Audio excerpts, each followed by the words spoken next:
Okay, I'm going to ask everybody to take their seats. Madam Clerk, are you ready? IT in the back, are you ready? I have the thumbs up. Okay, thank you, Ryan. Mr. Wilrich, are you ready?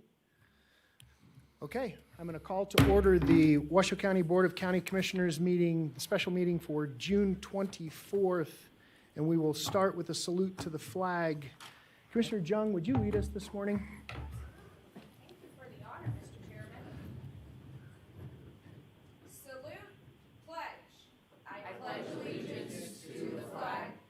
The United States of America, and to the republic for which it stands, one nation, under God, indivisible, with liberty and justice for all. Thank you, Commissioner. Madam Clerk, item number 2, roll call, please.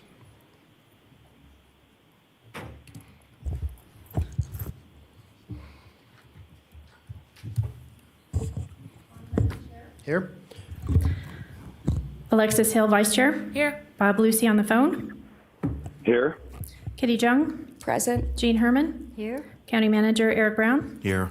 Nathan Edwards, Assistant District Attorney. Here. And I'm Jan Galasini, your County Clerk, so you have a quorum. Thank you. Mr. Edwards, we've got a lot of people here. They want to speak on item number 4. We're allowed to move things around on the agenda. Is it a problem if I move public comment to, or after item number 5?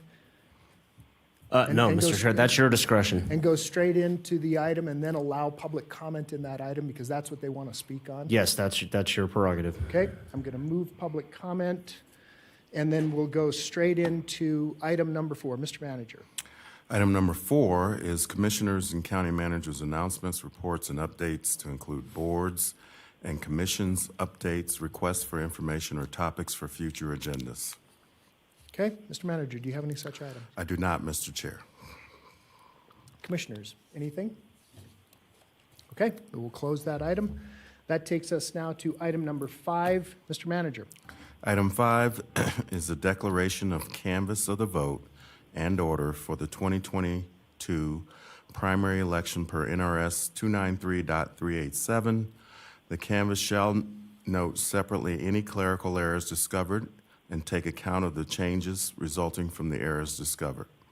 And if the canvass is approved and the result declared, direct the clerk and/or registrar of voters as appropriate to enter an abstract of the results in the records of the board, which contains the number of votes cast for each candidate, to certify the abstract, to make a copy of the certified abstract, to make a mechanized report of the abstract in accordance with the rules of the Secretary of State, and to transmit these documents and records to the Secretary of State in the time required under NRS 293.387. Okay, thank you, Mr. Manager. Who do we have here representing the voter registrar's office? In chambers, we have Jamie Rodriguez. Okay, Ms. Rodriguez. The floor is yours. Good morning, Chairman and Commission. Jamie Rodriguez for the record. Yeah, come on up. Sorry, Heather Carmen's going to join me too. We're going to go through a quick overview of the election before we get into the canvass. So for starters, I would really like to thank the staff of the Registrar of Voters office. These elections continue to become far more complicated, and there's extremely long hours and hard work that have to be put into an election occurring. So I genuinely want to thank them. I'd also like to give a big shout out to Technology Services. They were an integral part in our ability to actually conduct this election. From support for the different systems, helping us with the pre-lat and post-lat, which is the logic and accuracy testing. They have been really with us from the beginning. And the organization as a whole.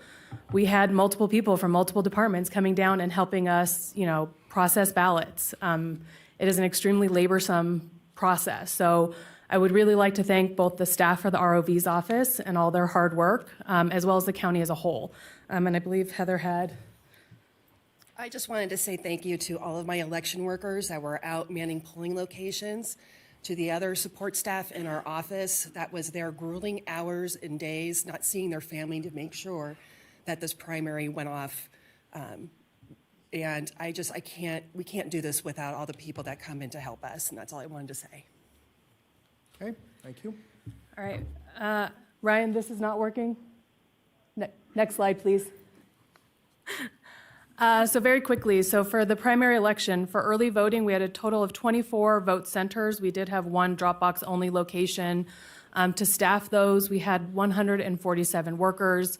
On election day, we had 57 vote centers, which consisted and were operated by a total of 276 election workers.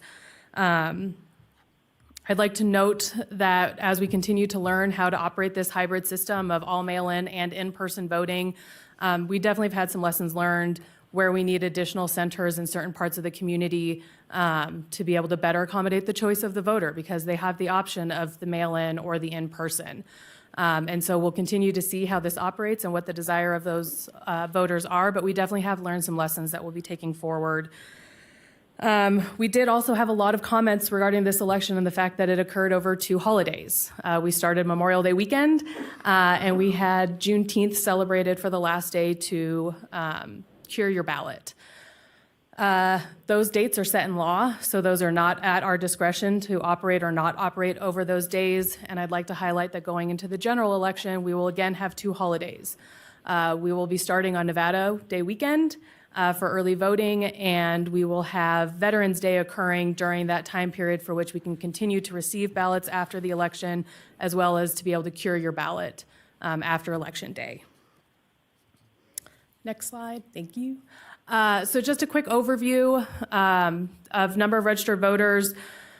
I'd like to note for the mail-in ballots sent, we show 313,190 ballots sent. That is more than we have voters.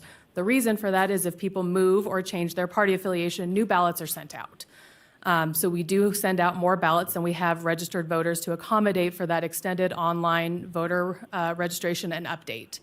That goes through May 31st. Starting June 1st, if you make those changes, you have to vote at a vote center. But up through May 31st of this election, if you made any of those online changes that would have resulted in a new ballot being sent, you were sent a new ballot.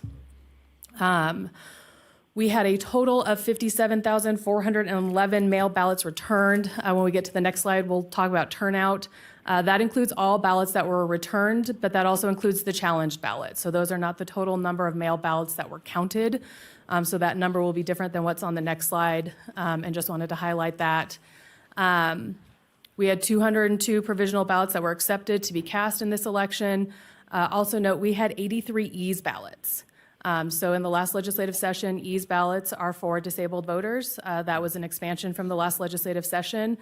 That is almost 3 times what we received in the last general election. So this is a program that is becoming far more popular. It's a great way to help our disabled voters continue to be able to vote and make that easier for them. But we will have to be looking at how to help address that with staff because it is far more labor intensive of getting those ballots out, having a duplication board to actually create those ballots for them to be counted. We had a total voter turnout of 30% or 30.54%. That's a little bit lower than what we had in the 2020 primary, but that was a presidential primary. So those voter turnouts, generally speaking, are larger in a presidential year. Next, so mail-in voting and in-person voting. As I mentioned, the total number of actual ballots counted was 55,948 ballots were actually processed and counted. So we did have a little over 1,000 ballots that were not cured. So that could be that they were requiring ID and they didn't send us their ID. That could be people whose signature didn't match. We had a large number of people who didn't sign their ballots that we didn't hear back from. Also, I think really important to note for the mail-in ballots, the processing of mail-in ballots is very labor intensive. We get the mail, when we get the ballots, we put them into gray trays. Those gray trays fit about 350 ballots. To process that entire tray takes a little over 8 hours of just processing time. So that's not time, getting from one employee to the next to go to that next step of the processing. So it is a very labor-intensive process, and I think it's important to note that as to why results continue to change after Election Day, and it's because it does take that long to process those ballots. On Election Day from vote centers, we received about 10,000 mail ballots. So that was a very large number of ballots for staff to have to get through as quickly as possible, because we do appreciate and want to honor the time that it takes and people's want to know what those results are. Next slide, please.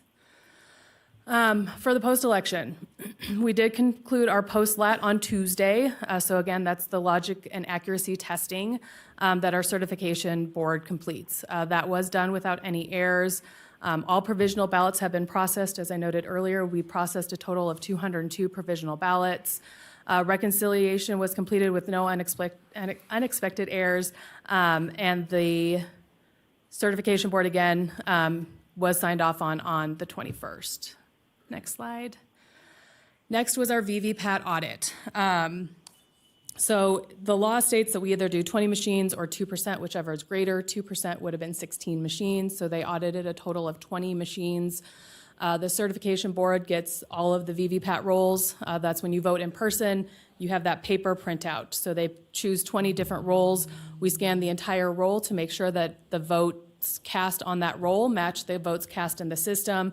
The board then chooses 2 votes randomly off of that roll and actually certifies those specific 2 votes to make sure that they do match what the computer system recorded as to what is actually on the paper machine. That was completed again on Tuesday, and there were no errors found. Next slide. I'd like to say, again, as I mentioned earlier, elections continue to change. So we do have some takeaways from this election that we'll be bringing into next election. We have, some things that we've looked at. One of the biggest concerns that we heard from voters was concern and confusion over supply runners and ballot runners. They both use 2 blue bags. It looks confusing. Our ballot runners were teams of 2. Our supply runners were not. So we got a lot of complaints about people saying that individuals were transporting ballots by themselves and not meeting that requirement. So we are going to be looking at, some of these are simple changes, buying a different colored bag, so we can better delineate. These are ballot runners and these are supply runners, so that it's clearer to the public to understand what we are doing. So we'll continue to look at some of those options of what we can do to help make it more transparent and easier for the public to understand what we are doing. So that it can address a lot of those concerns that we have heard.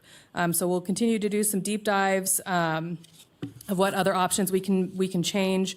I think the other one that was of importance for a lot of the phone calls that we got for the same-day registration updates. We had one form for same-day registration updates and same-day registration new registrations. Because it was all on one form, the form said provisional. So a lot of people who did updates were filling out forms where the form said provisional and were concerned that their votes were not cast as a regular vote as they should have been. They were. The codes are different on our end to show the difference between an update to an existing voter registration, so they have a voter registration number, and those who are new, who are provisional ballots. We'll be making new forms to help make that a cleaner, more consistent process to help address those concerns from voters. So those are just a couple of quick examples of things that we definitely will be looking at to help make it much cleaner and more transparent to the public. So with that, I don't know if you have anything else. With that, if there's any questions from the board. Okay, thank you, Ms. Rodriguez. Commissioners, any questions for staff? Any questions for staff? Okay. All right. Thank you so much. Thank you. All right, Madam Clerk, will you open public comment at this time? Of course. We have quite a few people signed in, so if the second person's name, if you can queue up, it'll speed up the process. First up, we have Mary Richardson, followed by Valerie Fianaka.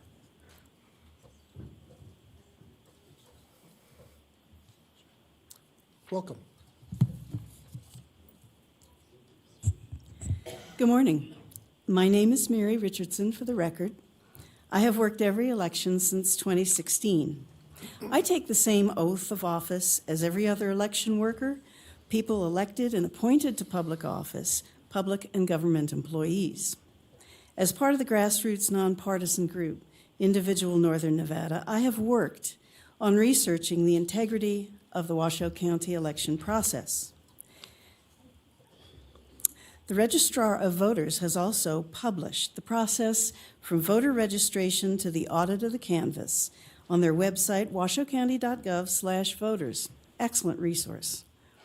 Each citizen of Washoe County who is eligible to register and vote is able to do so. This is part of the mission of the Registrar of Voters, that elections are operated with the utmost integrity, transparency, and accountability, and that we are known for excellence in customer service and the administration of elections.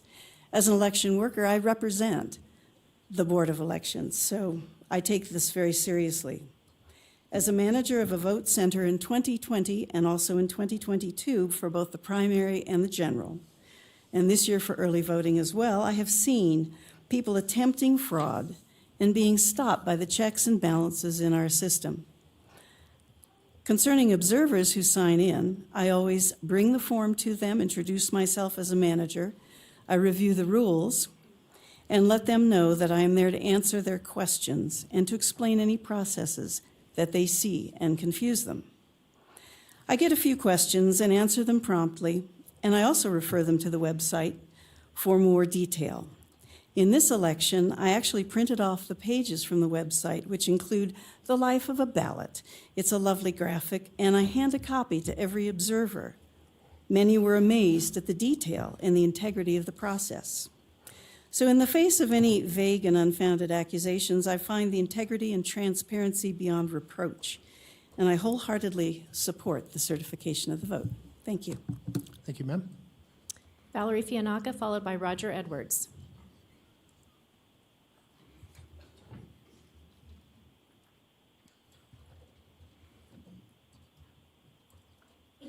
Welcome. Thank you for your time. Valerie Fianaka for the record.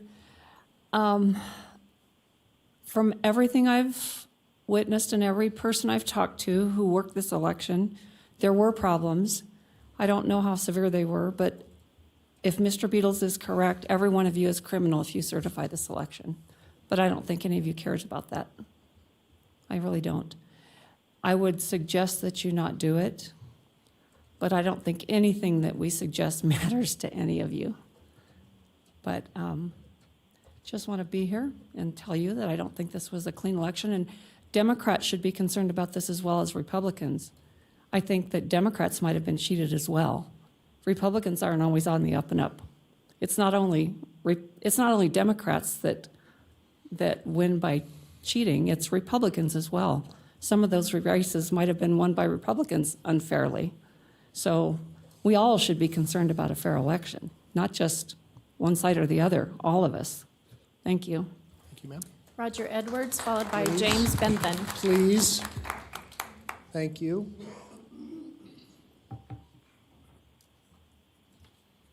Welcome, Mr. Edwards. Good morning. Roger Edwards for the record. Please enter my comments into the permanent record. I'm a 49-year resident of this county. I couldn't make a wild guess at how many times I've been up here and even behind as a planning commissioner, but can I read something to you? I don't think we've paid nearly enough attention to it. It says, Washoe County will be the social, economic, and policy leadership force in Nevada and the western United States. And here's an opportunity for you guys to be a leadership force. You need to get involved. You cannot just take an appointed or hired county employee's word for what's going on. I know you got 100 workers that have to respond to you guys and give you reports and all that stuff. But you need to get personally involved. This is the most critical part of our democracy, is having a legitimate election. There's nothing more important. I don't think that like was admitted to about the two-person handling of the documents, ballots require real and serious attention, and I don't think they're getting it. This is an opportunity for you guys to not certify and go back and look at the electronic part of this election. I think it's got lots of problems. I don't think we're overseeing it enough. I think it's attached to the internet, which it shouldn't be. I think you guys need or have an opportunity now to really be, and I quote, the leadership force in Nevada and the western United States. You got to know that we're a swing county and a swing state. This election is critical. The legitimacy of this election cannot be of higher importance than anything else you guys have to deal with. Thank you. Thank you, sir. James Bentham, you. followed by Jean Kramer. Thank you. Welcome, Mr. Benton.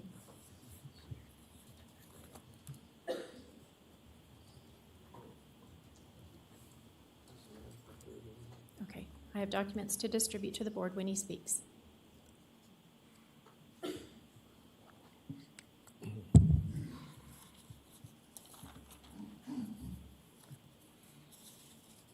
Can I get the overhead? It's on. Sir. Oh, good, thank you.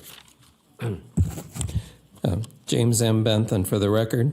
I'd like my remarks and this article put in the permanent record. Today I'll be discussing the election issue and certification. No one can serve two masters. Either you will hate the one and love the other, or you will be devoted to the one and despise the other. You cannot serve both God and mammon. Technology in our society is not our God. It is very useful, but it is not to be totally trusted. Case in point, many government agencies and corporations have been hacked. I hear all the time on TV that our elections are the most secure, that the machines are the most secure. I hear this hundreds, thousands of times, but let's be honest, they aren't. If the government can be hacked, so can these machines. In today's article, in voter integrity breached, hand count exposes machines off by thousands. Not tens, hundreds, but thousands. In this article, Randy DeSoto writes, another Georgia election and another example of voting machines causing problems to the tune of thousands of votes. The Atlantic Journal reported that based on the initial results posted May 24th, candidate Michelle Spears came in third place and did not qualify for a runoff. Spears and her team noticed many issues in many precincts. After a hand count was conducted over Memorial Day weekend, Spears picked up 3,600 votes and went from third to first. In a Thursday letter to the local election board, Marshall Orson, who went from first to third, wrote, there is no rational basis for believing that there are not continuing issues with the results, and the results should not be certified with the continuing existence of multiple substantive issues and concerns. Doing so would pose a substantial risk not only to the confidence of the public will have in overall election results from this race, but could extend to the entire primary as well as the general election. Who has the source code for these machines? The codes. Have each machine been monitored and checked? Do you know beyond reasonable doubt that there are not issues, observation issues, chain of custody issues, machine issues, the audit of the machines? Thank you. Thank you, sir. Next up, we have Jean Kramer, followed by Janice Jones.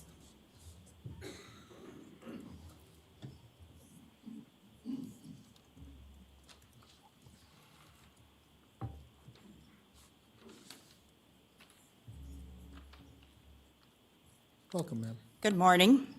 My name is Jean Kramer. I am very concerned about the integrity of this county and this state. I'm going to go back for a minute to the 2020 election. I received a mail-in ballot, though I am not registered in Nevada and have not been registered since 2012. I called Sisolak's office and left numerous messages, and I did not receive one response. But this was the primary, and everyone said, it's a primary. They'll get things straight by the general. This is 2020. 2020 came for the general election, and I got a ballot again, even though I am to vote in Texas. My handyman received 3 ballots, an extra one for himself, one for his ex-girlfriend that lives in Missouri, and her daughter that also lives in Missouri. So I gave these ballots to Beatles, and he gave them to the Registrar of Voters to take these 3 names, mine, and the other 2 off the voting registrar. Well, guess what? I have another ballot. 2 were taken off, 1 is still there. Nevada's registration rolls are still a mess, and they can result in fraudulent elections. We know that to happen. Please. Thank you. Please. When I pass this around, you can see it's sealed You'll have to, it's primary ballot. give it to the clerk. I'll take that. It's part of the record. Thank you. That's okay. Thank you. Don't give it to them? Okay. Sorry, it's my first time here. so. Next up, we have Janice Even though Jones. I lived in Nevada for 50 years. Please, can we just have some decorum, please? Thank you. That is decorum. My name is Janice Jones, precinct 7408.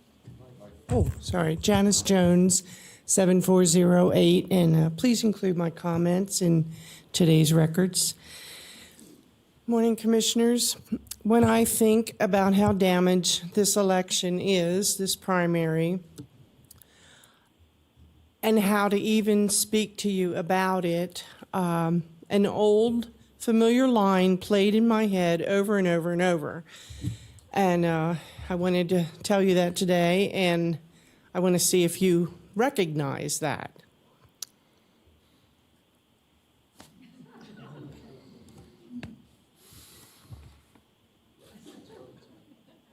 So it goes like this.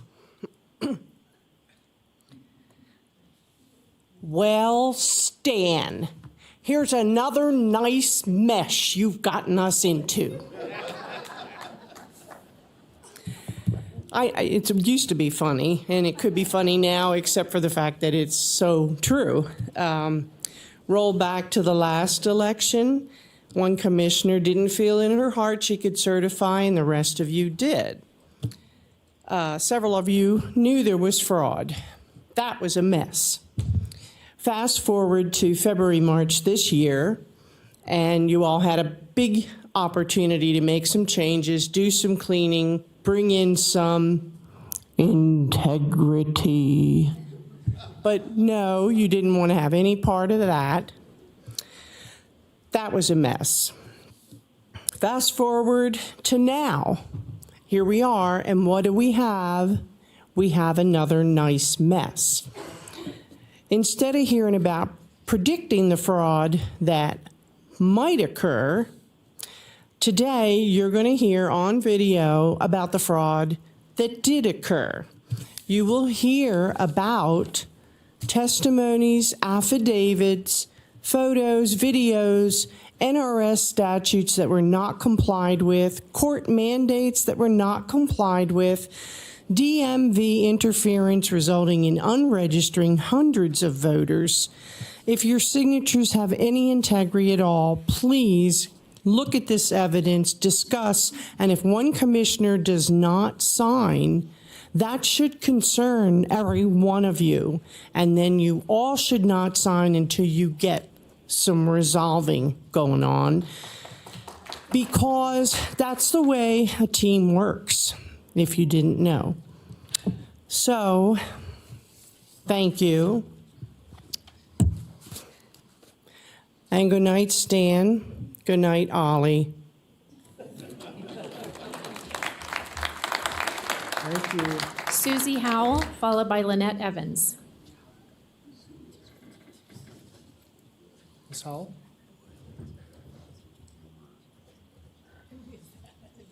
Ms. Howell? Susie Howell.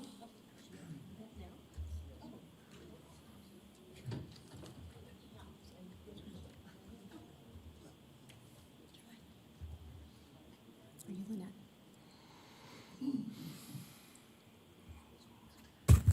Good morning, everybody. Susie Howe for the record. I'd like my comments placed on the record. I think it was Valerie Fianaka who mentioned that this isn't a party problem. This is an election problem. Both sides of the aisle, no matter who you vote for, I would think that everybody would like election integrity. It doesn't appear that way. Firstly, I would like to mention, where is our registrar of voters? She sort of disappeared after Beatles presented the data, and none of you, I don't think, looked at it. But anyway, very odd. But as far as my own experience with voting, I vote in person. I showed up at my polling place and I went to vote and I said, "Are you going to ask for my ID?" And they said, "Oh, no, we don't need that." And I said, "Really? How come? I've always done it. I've been voting for many, many years." And they said, "Oh, we just don't anymore. We'll check it to see if your signatures match." I said, "Okay." So a young man overheard me and he came over to talk to me because he wanted to, explain himself. And I said, or explain what they were doing and why they don't ask for your ID. And I said, "Well, who are you? Where did you come from?" And he said, "Oh, I was hired." I said, "Really?" Because I've volunteered to be a poll watcher, a poll everything. No one's ever called me. And lastly, if we want to talk about election integrity, I myself got 2 ballots. I've lived in my house for 24 years, never changed parties, never changed anything. I got 2 ballots. If we really want to look at election integrity, there is nothing wrong with 1-day paper ballot voting. Everybody should agree on that. Please. It does not preclude people from who are injured, who are handicapped, who cannot get in. They've always had the opportunity for mail-in ballot. Everybody has. You have to ask. But this mail-in ballot it is just absolutely criminal. It's not safe, and it's not creating equal and fair elections. And lastly, I used to be a mail carrier. I can't tell you how many apartment building, big rooms, gang boxes is what we called them. There's so much turnover in apartments. You get your mail and you go, "Oh, that's not me." I would bring in, and because I have integrity, I would bring in all the ballots that I found on the floor that people just stepped on. Or now, had I not had integrity, Thank you, ma'am. Lynette Evans, followed by Robert Beatles. Welcome, ma'am. Good morning, Lynette Evans for the record. I live in Reno, and I've been a voter in Washoe County since 2004. I wanted to congratulate the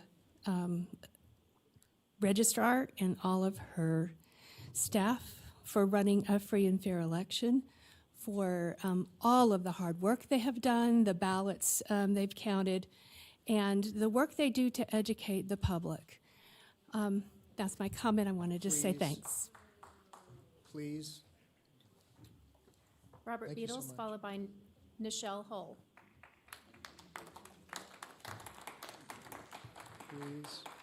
Mr. Beatles, welcome. Robert Beatles, Reno, Nevada. Place all these comments in the permanent record. It is impossible to legally certify this election, although I'm sure you're going to try. All we can do is share with you how it would be illegal and let you all personally decide whether you're going to certify a crime, which appears to be a crime. You have our legal documents and affidavits that our attorneys sent to you on Wednesday. So here's a small recap for the record. We have hundreds of observers and surveillance experts in 2 of the largest counties that documented the entire election process from outside and inside the ROV, as well as the polling locations. Everything that they witnessed here, we believe, is against the NRS or violates another law. 50 to 60% of the votes came via mail-in ballot. We've discovered that the ROV's audit that they are using to tell you to certify this election does not include an audit of any of those mail-in ballots. Not one ballot that entered this facility on election night or the next day has proper chain of custody. Thus, not one ballot should be counted and recorded, contrary to what Jamie just said in her statements. We have video and photos to prove everything I just said. The staff that worked the election was not bipartisan, ensuring equal representation of our election process.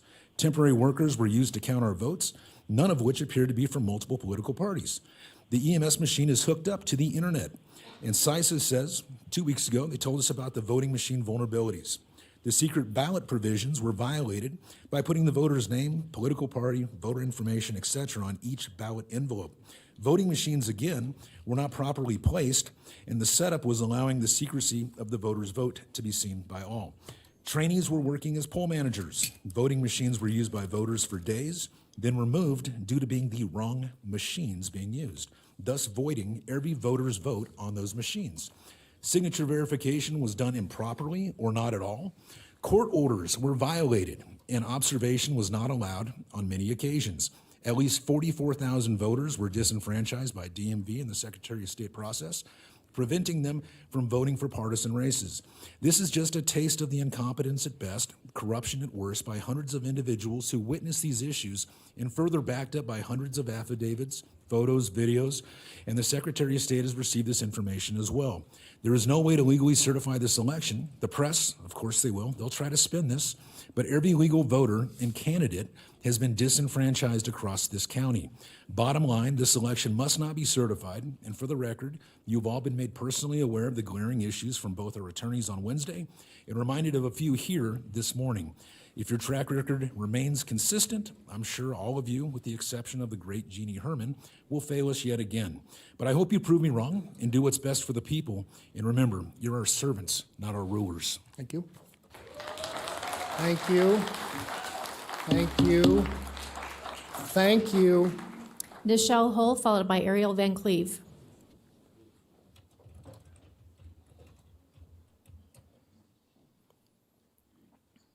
Welcome, ma'am.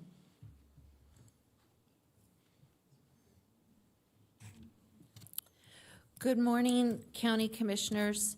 Please enter my comments today into the public record per NRS Statute 241.0351D. Thank you. My name is Nichelle Hull, and I'm here today to protest the certification of the 2022 midterm primary. I put not 1% of faith or confidence in the validity of this Washoe County election. Clearly, I'm not alone today, as this room is filled with folks that seem to have that same concern. About a month ago, I received a mail-in ballot. Didn't ask for one, have never voted mail ballot in my life, and I'm 51. And then about a week later, I received another mail-in ballot. So on the day of the election, I went to my local, polling location, a little school by my home, and I did not bring one of these in. And I asked, can I still vote if I don't have a ballot with me? And she said, sure. So, really, I could have voted 3 times. I could have voted that day. I could have sent both of these things in. So it's not really one person, one vote here in Washoe County. It's one person, 3 votes for me this year. Yay. So if I didn't have integrity, I could have voted these things like they're little Tic Tacs, like they're little Pez candy. They just, boop, come in the mail. And actually, they're not Pez candy. They're totally sacred and extremely important, and they're vital to our democracy, but they're not treated that way. They're not treated that way. So my recommendation, again, is that you don't certify this election. You look into who is sending out multiple ballots like they're candy. And those people need to be terminated. And this level of incompetence cannot be just sheer, we didn't delete names out of our database. No one is that dumb in this room to think that. There's no way. So that's purposeful. And that diagram that the first gentle lady that spoke here this morning bragged about, the life of the ballot, is a farce. That, in point of fact, shows how overly complicated this process is. And it was Jamie Rodriguez's own words up here who said, quote unquote, that the elections get more complicated, end quote, over time. Why is that? Why isn't it KISS? Keep it simple, silly. Okay, it should be one vote, one person, one day. You can order or request an absentee ballot if you're out of town or you're disabled. It's simple. It's simple, people. Thank you, ma'am. Ariel Van Cleve, followed by Chip Evans. Please.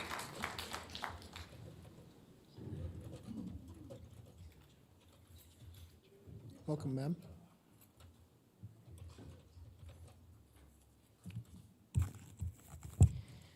This vote should not be certified, in part because it was conducted on machinery which is widely vulnerable to foreign interference. This is not a conspiracy theory. Yes, sources on the political right have been claiming it for 2 years now, but they are not alone.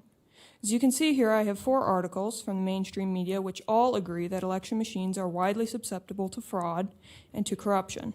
My personal favorite is this one from just last month, in which J. Alex Halderman from the University of Michigan is quoted to say, "These vulnerabilities, for the most part, are not ones that could be easily exploited by someone who walks in off the street, but they are things that we should worry could be exploited by sophisticated attackers, such as hostile nation states or by election insiders, and they would carry very serious consequences."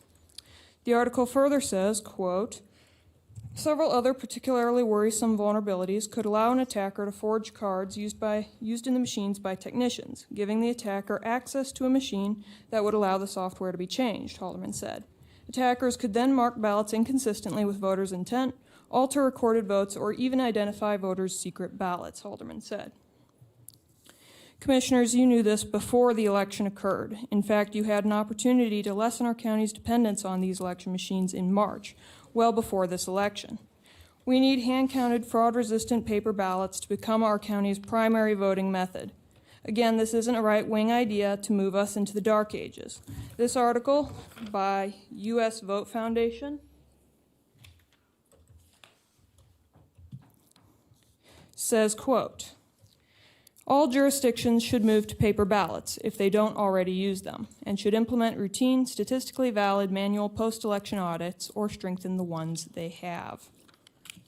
Simply put, this primary election was not secure, and we cannot certify results that we cannot confirm to be accurate and unpenetrated by hacking.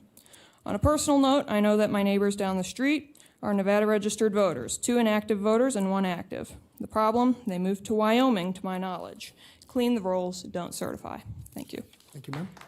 Chip Evans, Please. followed by Cynthia Sassenrath. Thank you. Good morning, Commissioners, and I hope it is a good morning. I want to share a few thoughts with you. I'm Chip Evans, resident of Reno. I've been a voter in the Washoe County since 2004. I've been on the ballot a couple times. I've taken great interest in how our election are handled and ballots are handled. I'm also a member of Indivisible Northern Nevada, which we did a thorough study a while back to examine the processes across the state. Came up with some interesting findings at the end of it. First off, Washoe County probably is one of the leaders in the country for safeguards of ballots. Surprising. You know, for those people that, if you get 3 ballots, the truth is, why elections are complicated is because there's this huge process afterwards to make sure anybody trying to do a second ballot is pinged immediately. So it is complex. I don't expect that many people in the public are going to spend a lot of time to learn all of the things that go on both before and after elections. I was particularly offended last week, particularly offended by a news account that one of the electors in a, I forget where it was, but just based on a gut instinct, wasn't going to certify, couldn't vote yes to certify an election. You need to reject that. You know, if there's good, solid proof, you know, I think you're responsible for taking a good look at it.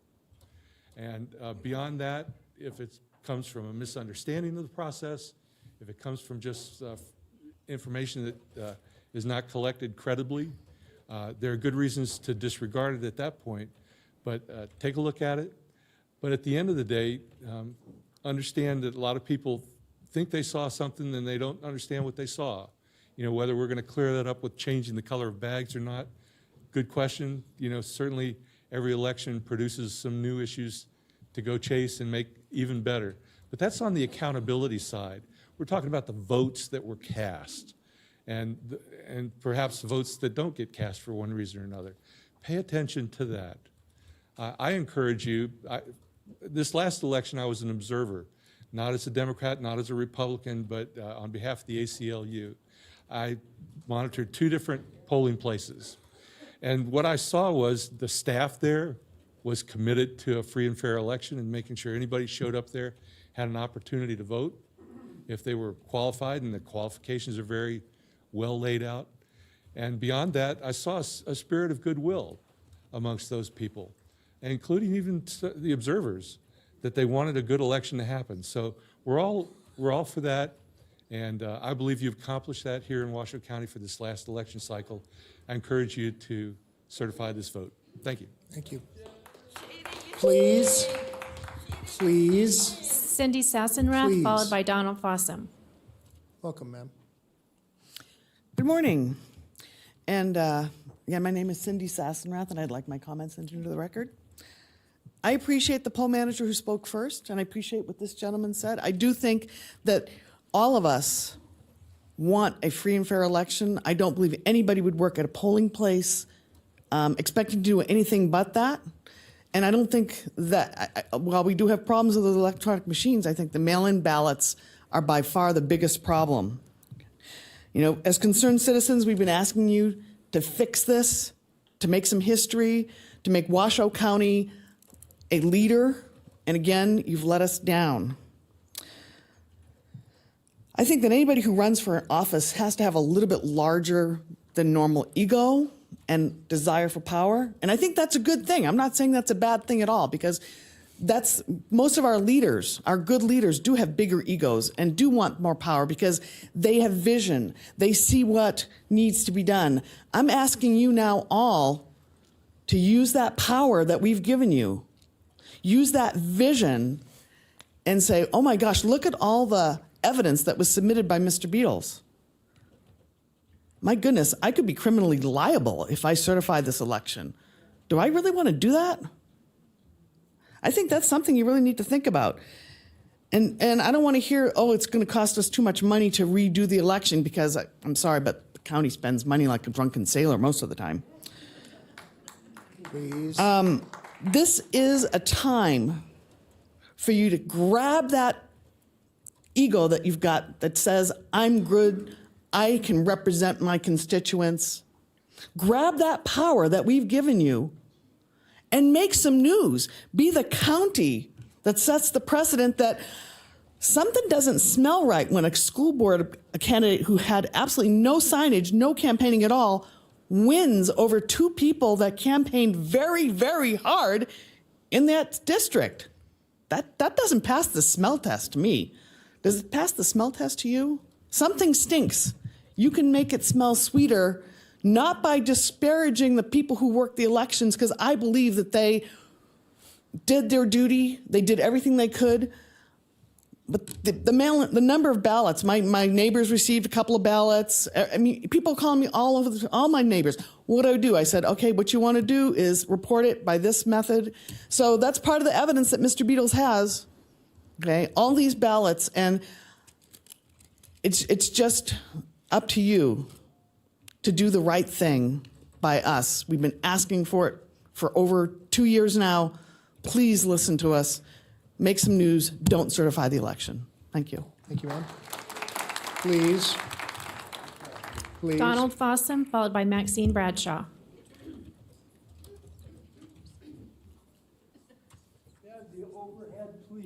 It's on, sir. Thank you.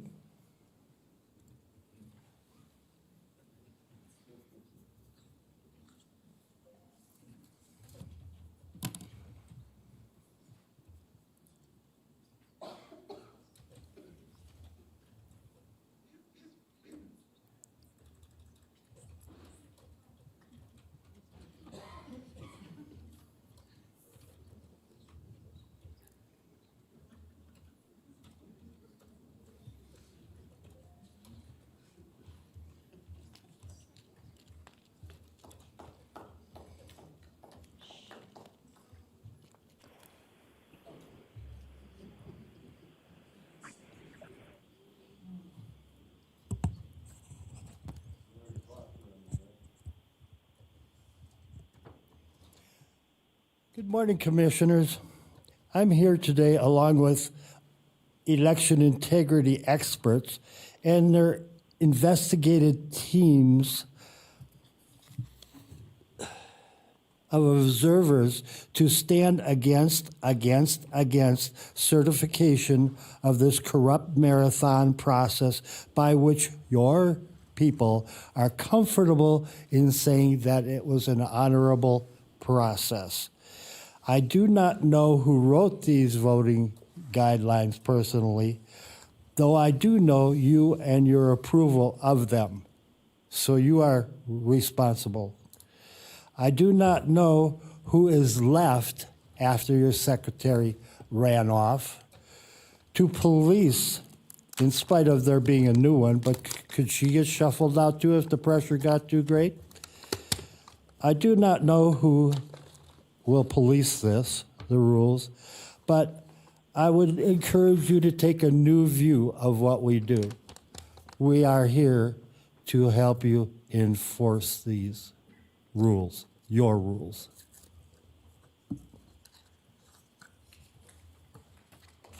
Thank you, sir. Please. Maxine Bradshaw, followed by Bill Neal.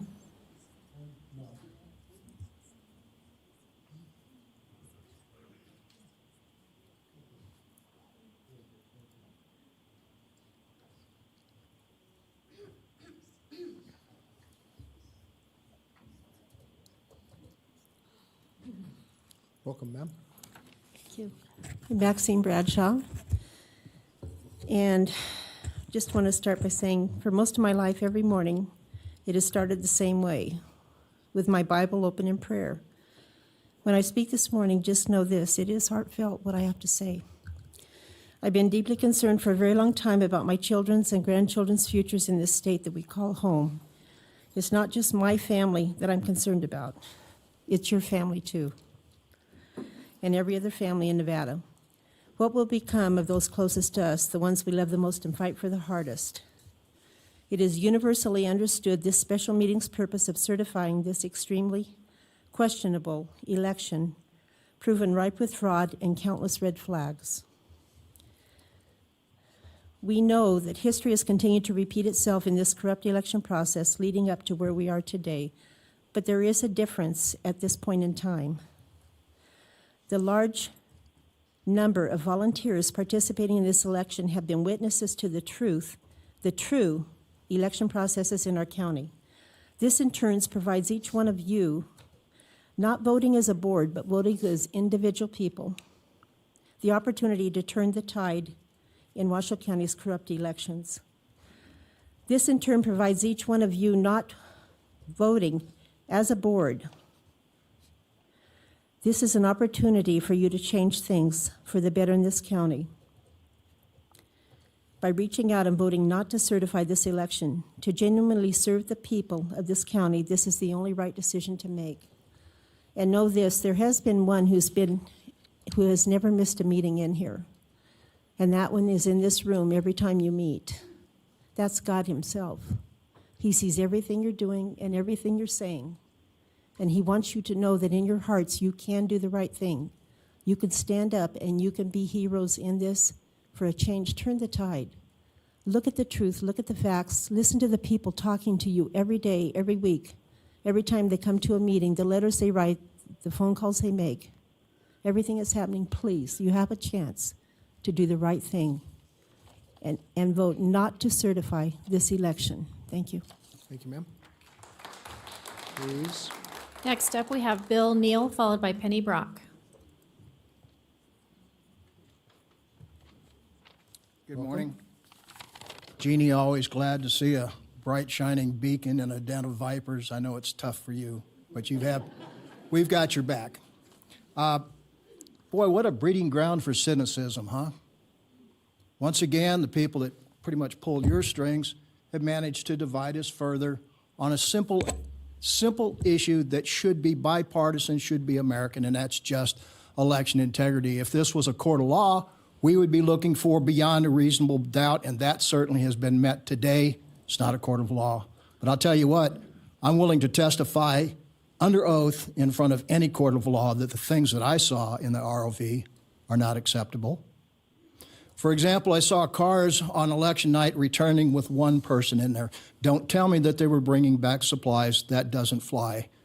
Making up answers to the allegations after the fact.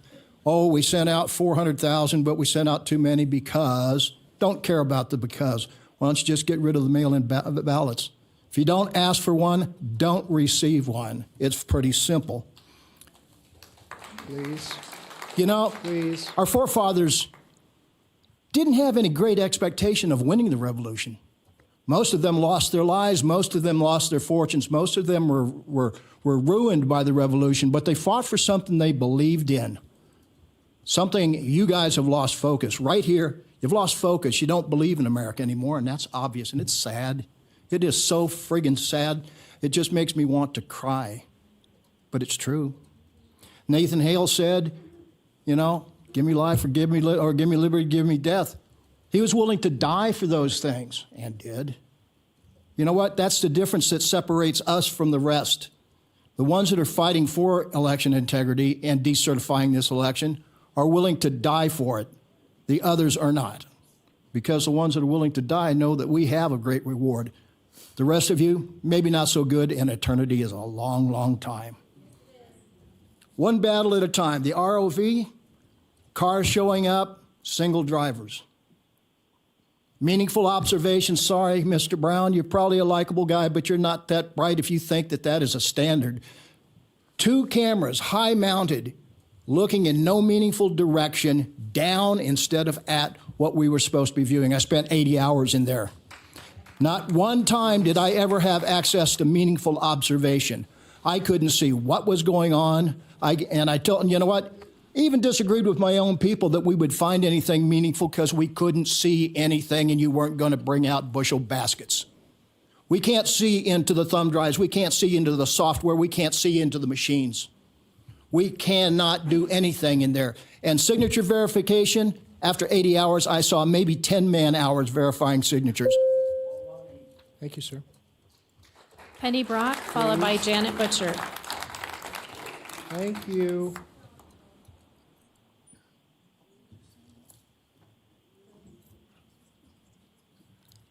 Welcome. Morning, Commissioners. I am not saying good morning because this is not a good morning for the citizens and voters of Washoe County. I hope that I am wrong, but I do expect you to certify this election. I agree with what Robert Beadle said.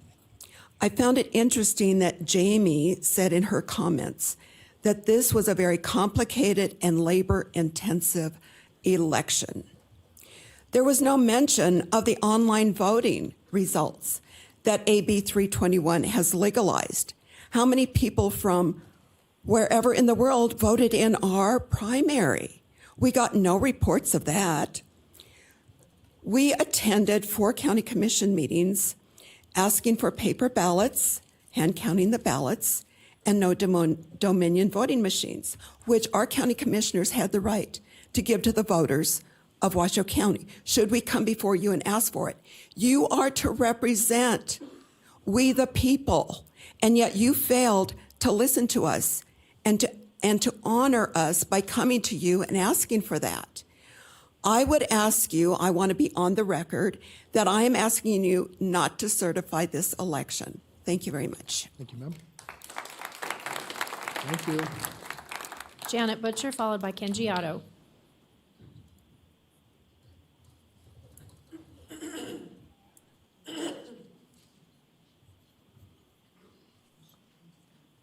Welcome.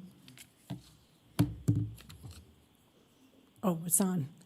Janet Butcher, for the record, please enter my comments into the records. It was already spoken about the fact that supplies were delivered in the blue bags. I actually saw a lady coming in with blue bags on the morning of June 4th. Didn't think much about it, and then I thought, wait a minute, I thought that the blue bags were going to carry the ballots. Why is one single person coming in? Well, as Ms. Rodriguez indicated, that supplies were being delivered. I don't understand why would the blue bags be used for anything except delivering ballots. How can we believe with confidence that at any time extra ballots did not make their way in? This is the checklist of things that could be in the blue bags. Nowhere does it say supplies. It does say supply requisitions, but it does not say supplies. With the biggest questions of the integrity of our elections, you would think that we would be a little bit more careful about what was going on. I call this incompetence, because you know that it would question, how do we know? How can we tell? We don't have any way, excuse me, Alexis, that I'm not saying that there was, but how do we know? How do we have confidence in that? We're asking for the confidence. As far as signature verification,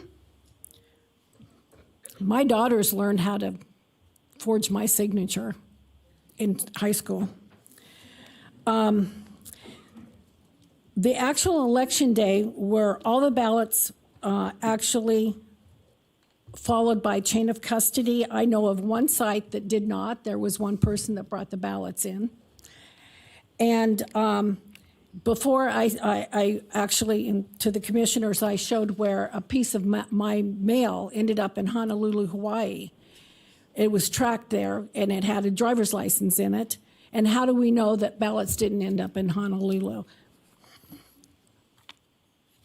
Quickly, too, that's a MiFi. I would like an explanation about the MiFis that were used. A MiFi can be hacked. Thank you, ma'am. Ken Giotto, followed by Val White. Thank you.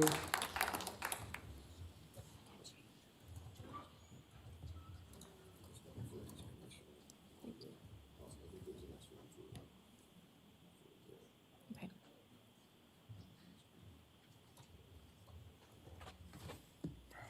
Welcome, Mr. Otto.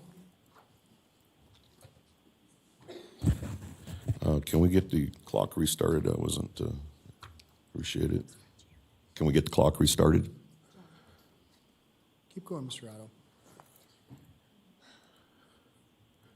Okay, so here is, I just filed this morning election integrity violation report with the Secretary of State. I talked to the Secretary of State's office. They have received this.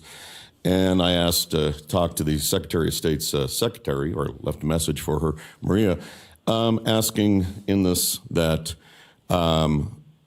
that they contact you, the county commissioners, to ask that this be delayed, this decision be delayed. And the reason is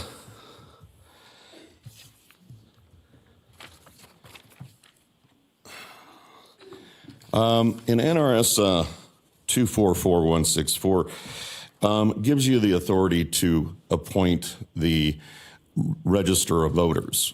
Doesn't give anybody else that authority. And also your Washoe County ordinance does the same. Again, doesn't say anything about anybody else. And I'm hoping I'm wrong, but I think you guys failed to do your job. You knew the register of voters was going to be out. For whatever reason, she wasn't able to do her job. And through the entire election, and I believe that this is a violation of several NRSs. Now, if you knew that she wasn't going to be out, and I understand she is now on administrative leave, that can be correct or wrong, but you failed again. It's not up to my Eric Brown, the county manager, to make these decisions. It's your decisions that need to be made. You failed. You could have appointed a interim ROV. You could have given that authority to Mr. Brown, which you failed to do because you can't do it unless you're in here and making it official. Now, my complaint also states all of this. I'm asking you to stop this nonsense and just put it off for a few days and let the Secretary of State do their job and investigate this. Otherwise, if you go ahead with this and certify it, yeah, you could probably be legally liable for failure to do a lot of your job. And I'm not talking just for this group over here or that. I'm talking for everybody. The voters, I am a candidate. And it's not about whether I lost or won. It's about... Thank you, sir. Val White, followed by Renee Resentos. Thank you. Welcome, Ms. White. I've been observing here or online for countless days, hours. I've also been working with several volunteer observers since mid-May. I know a bit about the election process as I've spent years volunteering for various election integrity organizations. It's disturbing to say that that there were so many failings in this ballot processing situation. I attended the several 5+ hour workshops that Deputy Secretary of State Mark Voloshin held at the end of January and beginning of February. He emphasized over and over again the bipartisan stipulations in many NRS statutes. There is ample evidence from this election that many of those statutes and regulations were not followed. You've already been notified of many of them through legal papers you've received. I just want to share a few other things that I saw.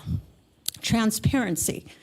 Meaningful observation. That fish tank was designed intentionally to limit meaningful observation. It was placed in such a manner that the critical processes we are supposed to be able to observe as constituents were not given us. Duplication, adjudication, signature verification, audits, tabulation. There happened to be a column in the way, a rack of shelving in the way, a corner that we couldn't see around. It was not accidental. It was done intentionally. The cameras that were placed on the wall, they were also intentionally placed that way. I asked for them to be adjusted so that we could see some of those critical processes, and I was flatly denied. Nope, I can't move those cameras up an inch or half an inch. Nope, won't do it. The live stream cameras should also have a cumulative clock. We don't know if we're looking at a still photo in the middle of the night. We need to know that that is actually live broadcast, and it should not be done by the county. It should be done by an independent entity who will monitor it with additional cameras to catch every portion of that room. Right now, there are blind spots, and shady stuff has happened in the blind spots. I requested details to observe the chain of custody transfer at the post office. Multiple times, emails. Nope, didn't get it. Volunteers. A volunteer calls and says, I want to help upload the flash drives into the election management system, and just shows up. That's okay? Hasn't been vetted? Who the heck is this person? I saw other volunteers walk into the room wanting to help. Who are they? I saw people walk in with fake badges.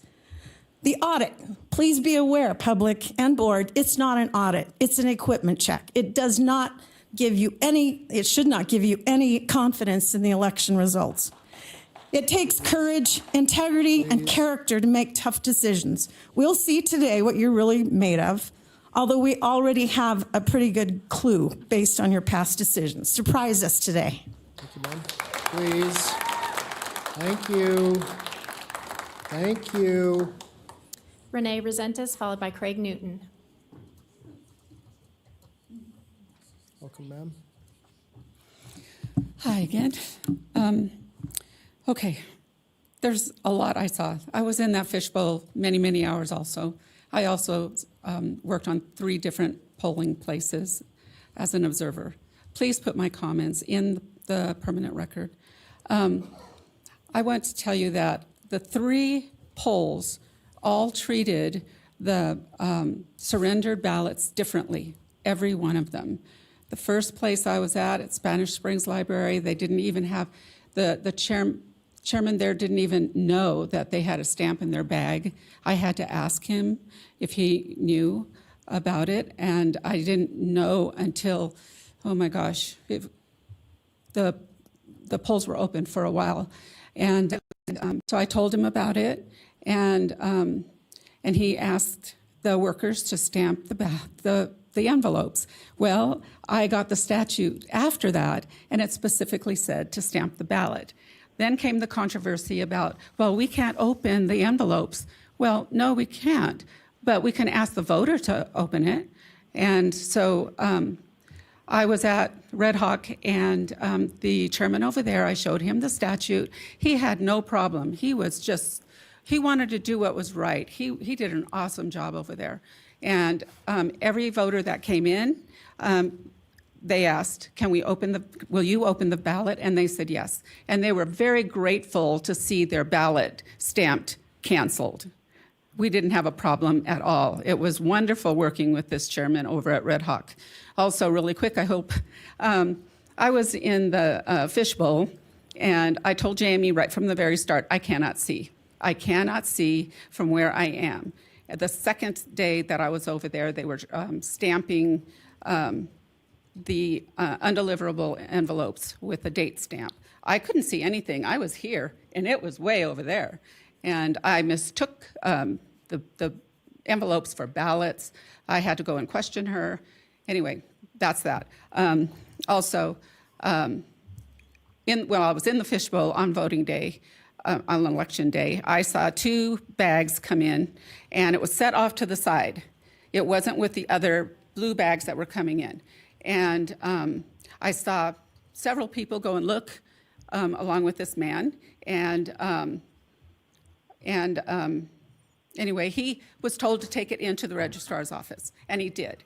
And I ran around there to find out where it was. It was in the registrar's office behind the counter, just sitting there. And I talked to Heather about it. She was indignant with me. She was mad at me, and she dumped the whole thing out. Well, there were ballots in there and other. Thank you, ma'am. Thank you, ma'am. Thank you. Thank you, ma'am. Thank you. Craig Newton, followed by Lena Alexander. Hi, my name is Craig Newton. Welcome. My name is Craig Newton. Can you hear me? Is that good? So I'm a transplant from California. I did 30 years in law enforcement, worked 2 maximum security prisons, San Quentin and High Desert State Prison. I have seen murders, countless murders in my time.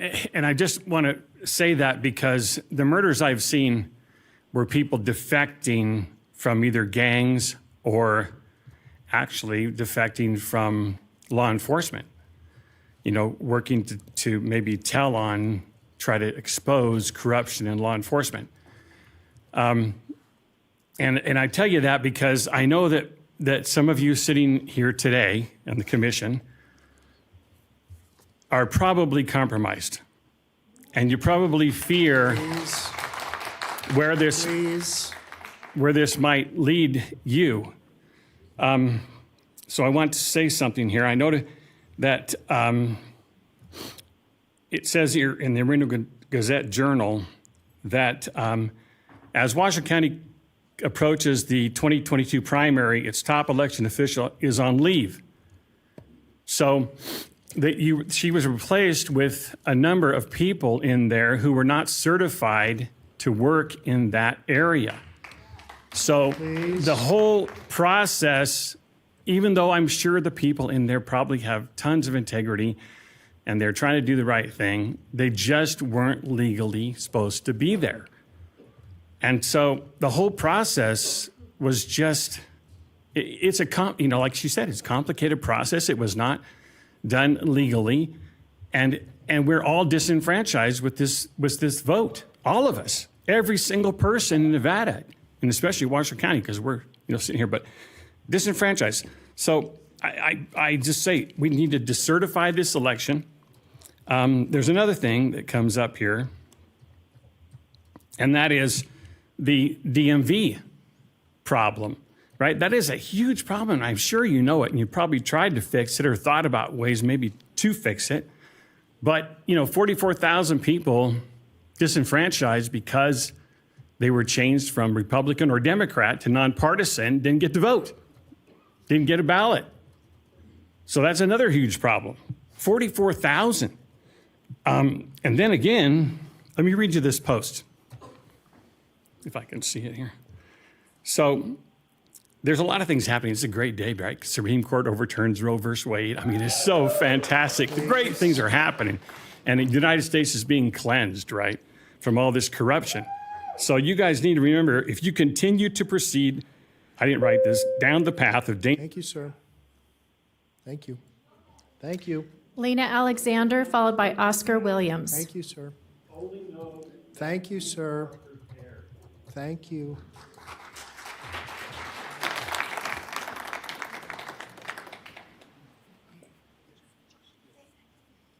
Hi, my name is Lena Alexander, and I have been watching closely the data that you guys post on the website, and you have multiple reports posted, multiple lists of registered voters with marks of the status on those registered voters where they are as of the posted report. I would like to highlight that any data point I will take across different access points in your websites where you report on the data does not match. If I look into your lists that you posted, number of registered voters does not correspond with what you publish in other reports. There is never match on any number but undeliverable ballots. That is the only data point that matches across different data sources that you published. So let me ask you a question. How do you expect us to believe if your tally numbers are correct, if the tabulation numbers are correct? How would you like us to believe in that?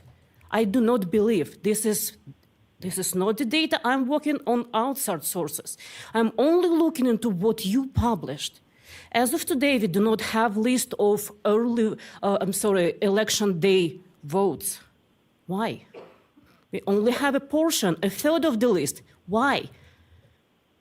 There is no transparency. Your number of election day votes does not match with unofficial results what we have posted right now. Your early vote doesn't match either. Mail-in ballots, I am speechless about that. If I take a look into return ballots, number do not correspond with what you have in reported numbers. Why? I cannot trust this data. I cannot trust what you're going to publish. And the discrepancy between your data sources will result into a completely different status on certain candidates. We cannot accept it. It's just unacceptable. You guys are responsible for running this. You're going to put your signatures today, and ultimately you will need to take responsibility for that. Your numbers do not match across all the data sources, all reports that you published, and that is a public record. Public record. We cannot, it's just total mess. These election results cannot be certified. There needs to be an audit, an independent audit of what happened here. Thank you. Thank you. Thank you. Thank you. Oscar Williams, followed by Ricky Rodriguez Elkins. Hello, Oscar Williams for the record. You're welcome to include my comments in the record. I have a question and a couple of points to make. I'm sure you're aware that the mail ballot return envelopes have a glued flap, so you wet the glue and you seal your return envelope, right? However, the instructions say self-adhesive strip. So either the ballots are wrong, we ordered self-adhesive strips and we didn't get them, we got glue, or the instructions are wrong. Can anybody here clarify for me what the truth is? Did we order self-adhesive strips and didn't get them on the envelopes, or did we get the glue strips that we ordered and the instructions are wrong? Anybody, please? Okay, never mind. Moving on. The instructions provide no instructions for voter assistance. Do you know that? Voter assistants are a big part of helping disabled voters, elderly, people with foreign language problems, but there's no instructions for the voter assistant, okay? Just so you know that. That's a real weakness. I did not receive a sample ballot.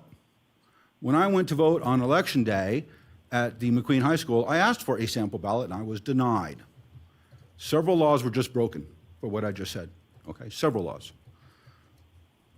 You know about the DMV glitches that knocks people out of their party.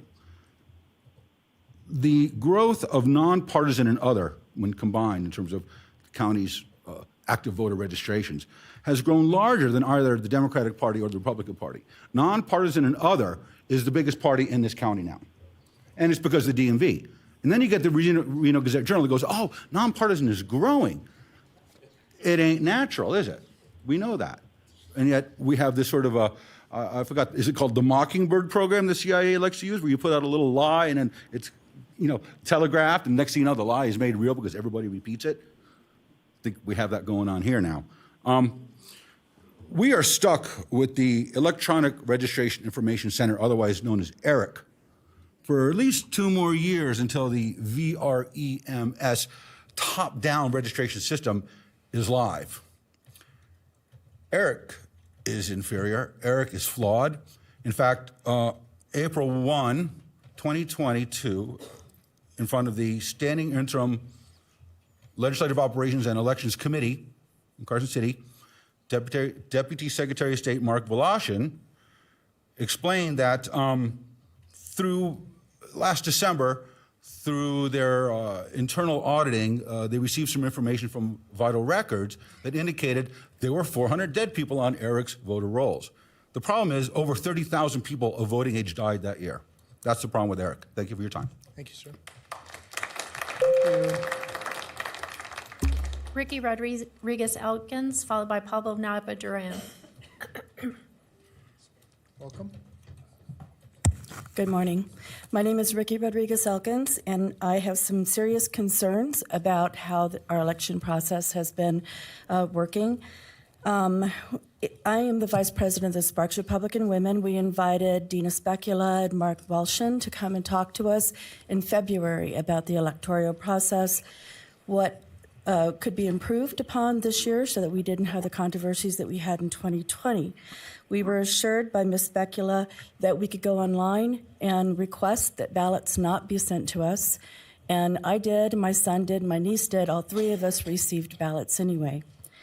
When I was at the Reed election site, I've been in the same neighborhood for 30 years. I voted at Reed for about that long. I think it moved in 2020.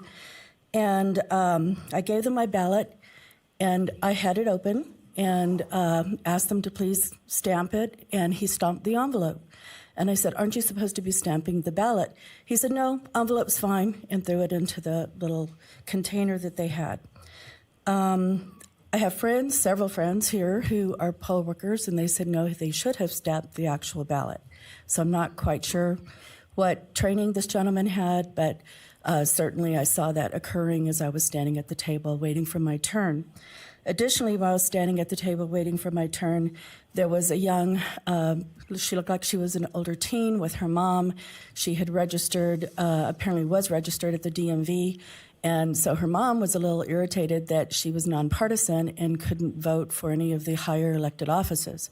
And so they were trying to accommodate her. And I want to say that the people were very polite. And so that wasn't the issue. The people were polite. But the process looked like everybody, at least several of the people that I was observing, they needed additional training. I noticed several people bringing in their mail-in ballots and some that did not bring in their mail-in ballots and were allowed to vote anyway. And I thought we were supposed to bring those with us if we were going to vote. And then the other concern that I had regarding the amount of training that the voter registration office has is I'm running for assembly.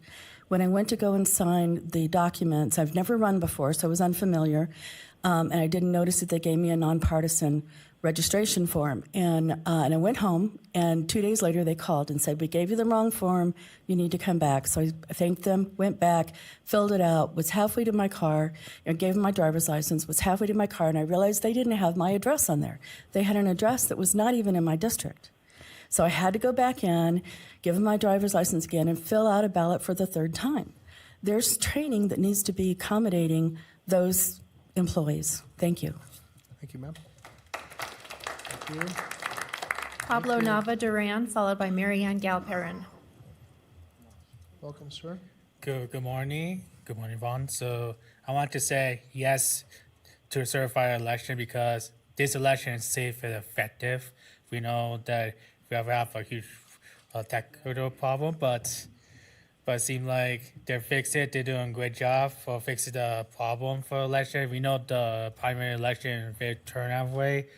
45% Republican for primary election, 35% Democrat for that primary election, 10% of not partisan independent for the election. The reason why 10% avoid the election because Nevada is a closed primary election system. First, because most independent not partisan cannot vote for higher elected official government from prior election. I want to encourage that because Nevada is closed primary election system. That means you have to vote either registered Republican and Democrat to vote for Republican and Democrat nominee for the governor or lieutenant governor, any higher state government race, or any partisan local or state legislative race. So for not partisan, vote for not partisan, it's the only vote for the city councilors, William Mayor, or Sparks, whoever, or school board, whatever, and then that's it because there are opportunities on ballot on November for open primary, and I'm for open primary for November that will give a higher turnout rate for November. And I'm gonna give yes to certify this voter, and that these people who say like these for certified for voter because I'm gonna say why because they want to see Joey Gerber won his district, and most of them support Joey Gerber, and I think Joe Obama will win the GOP gubernatorial election. And I heard recent news about Joey Gerber to go file a lawsuit that refused to concede the election.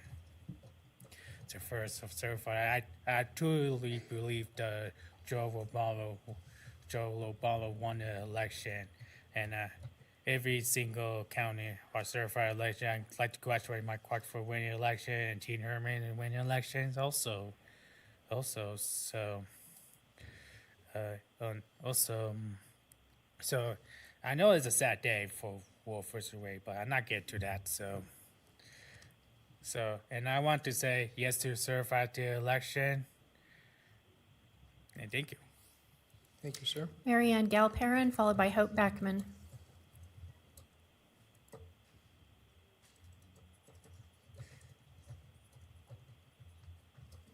Welcome, ma'am. Hi, I'd like to thank the commission, and I won't be long. First of all, please certify this election. You know it's the right thing to do. And please. Oh, I haven't been booed in a while. Anyway, thank you. Mail-in voting has been used for over 200 years by the military. There's never been a problem with it.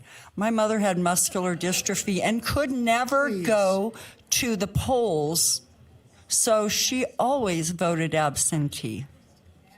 So all of a sudden, when Donald Trump Ms. Calpern, hold on. Would you pause the time, please? Please. Can we just show some respect, please?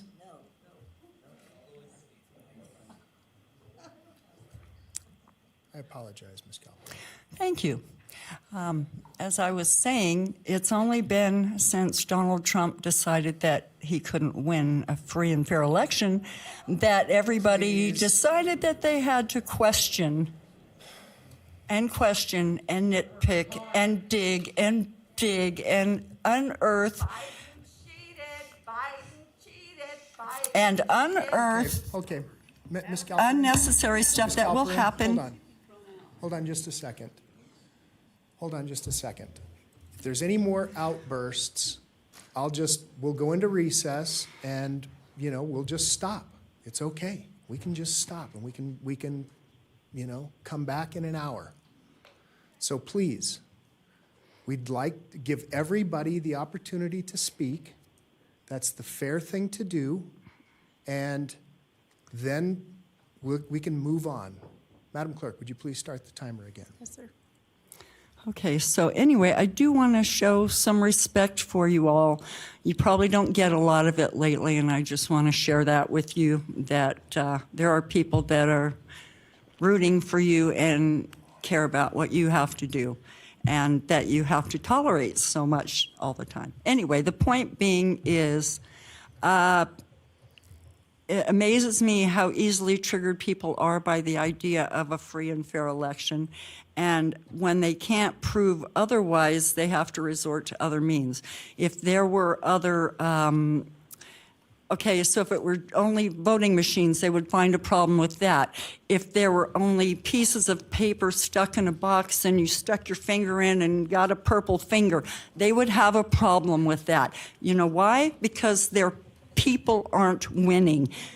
Washoe County's turning blue. It's inevitable. And they don't like it, and that's the whole problem. But please certify this election. Thank you very much. Thank you, ma'am. Please. Next up, we have Hope Backman, followed by Bruce Parks. I think Hope left. Yeah, she walked out. Can we just move Mr. Parks up and then? Sure. As soon as Ms. Bruce Backman Parks. comes back.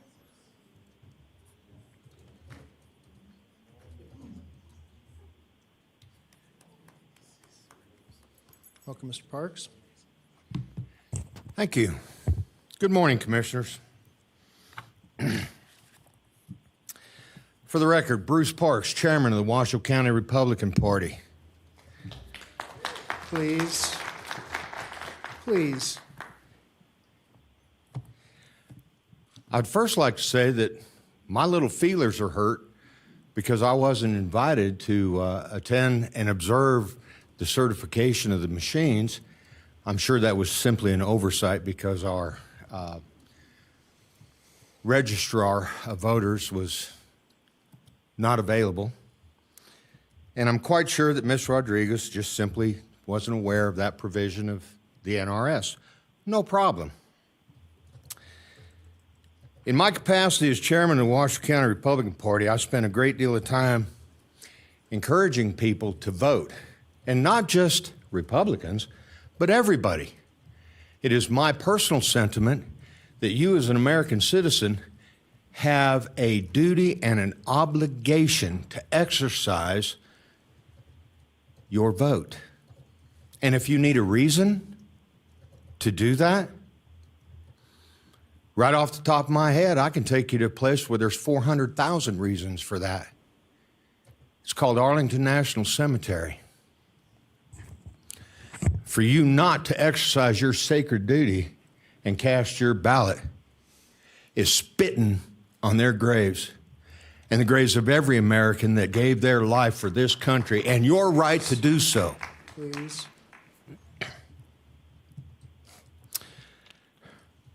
If even one person was disenfranchised or their vote didn't count during this last election, you incur an obligation, huge obligation. Frankly, I wouldn't want to be in your situation. You have an awesome responsibility that a lot of folks can't even fathom. I'm sensitive to that. But I submit to you that if there was even one person whose vote didn't count for whatever reason, and you've heard plenty of testimony today about problems with this last election. I myself received numerous phone calls, emails, people come in, talk to me personally, sometimes in tears, for what happened during this last election. Again, I submit to you, even one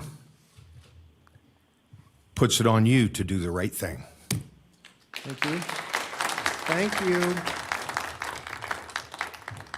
Hope Backman.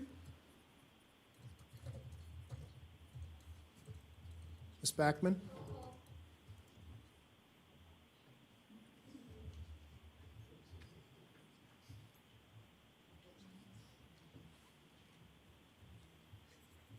Welcome.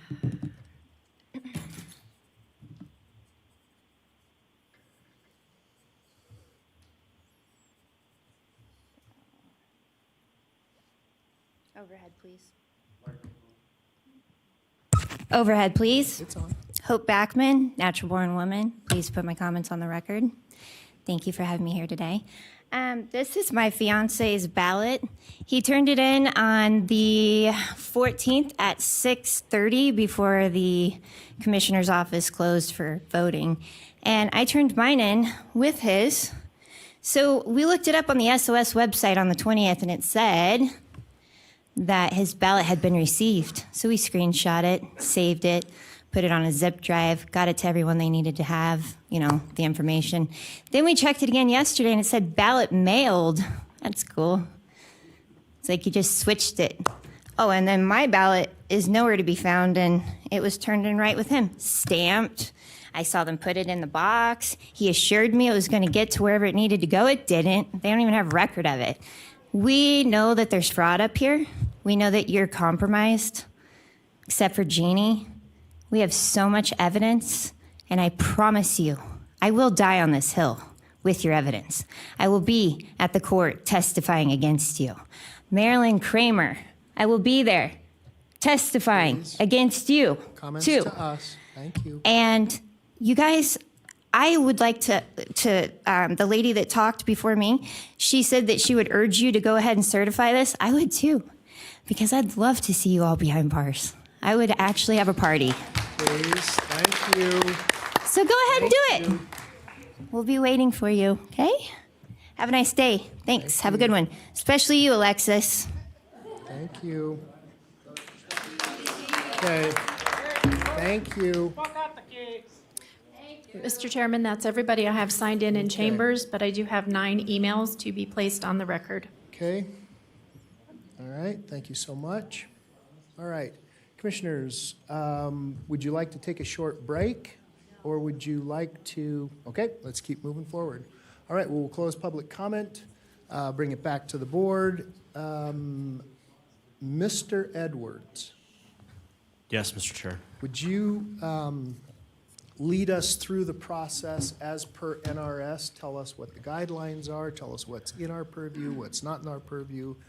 Please help us to understand by law what we're here to, what we can do actually. Sure. NRS 293.387 imposes a duty on the county commission to conduct this canvass within 10 days of the election. Today is that deadline by the end of the calendar day today. So you have a duty to perform the canvass at this particular time. In making your canvass, the statute provides that you shall note separately any clerical errors discovered, and you shall take account of the changes resulting from the discovery of those errors, so that the result declared represents the true vote cast. In addition, the statute goes on to provide that you will have an abstract of the canvass prepared, which will reflect the outcomes of the various elections that were involved in the primary election. The Nevada Administrative Code in 293.335 sets out the contents that must be contained in the abstract.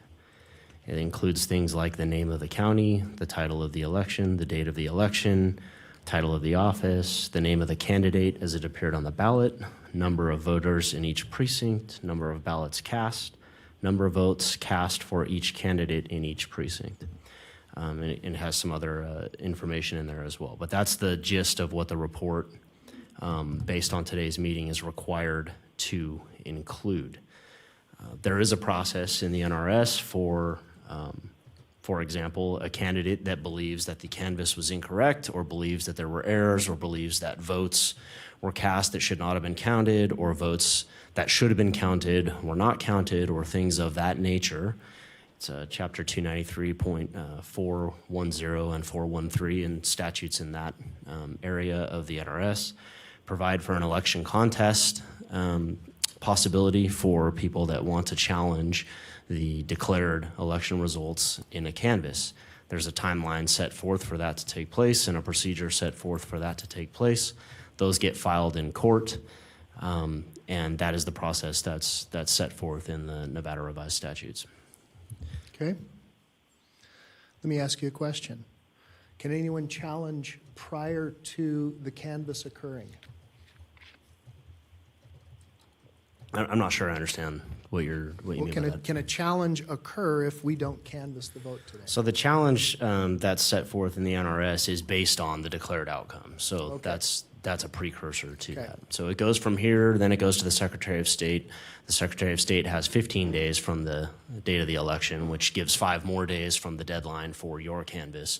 Then the Secretary of State makes the final declaration, and challenges then are based on those determined outcomes. Okay. All right. Understood. Questions for the attorney? Ms. Hill. I don't have a question. I'm prepared to make a motion, Mr. Chairman. Okay, hold on. Commissioner Lucy? Chairman? Yes, go ahead, Mr. Lucy. I do have a question for Mr. Edwards today. Mr. Edwards, if we were not to certify the vote, and the vote did not pass, what would be the outcome of that non-certification of the canvass? Yeah, it's a great question. I've been reading, some of the coverage on the issue in the local media and the statewide media, and the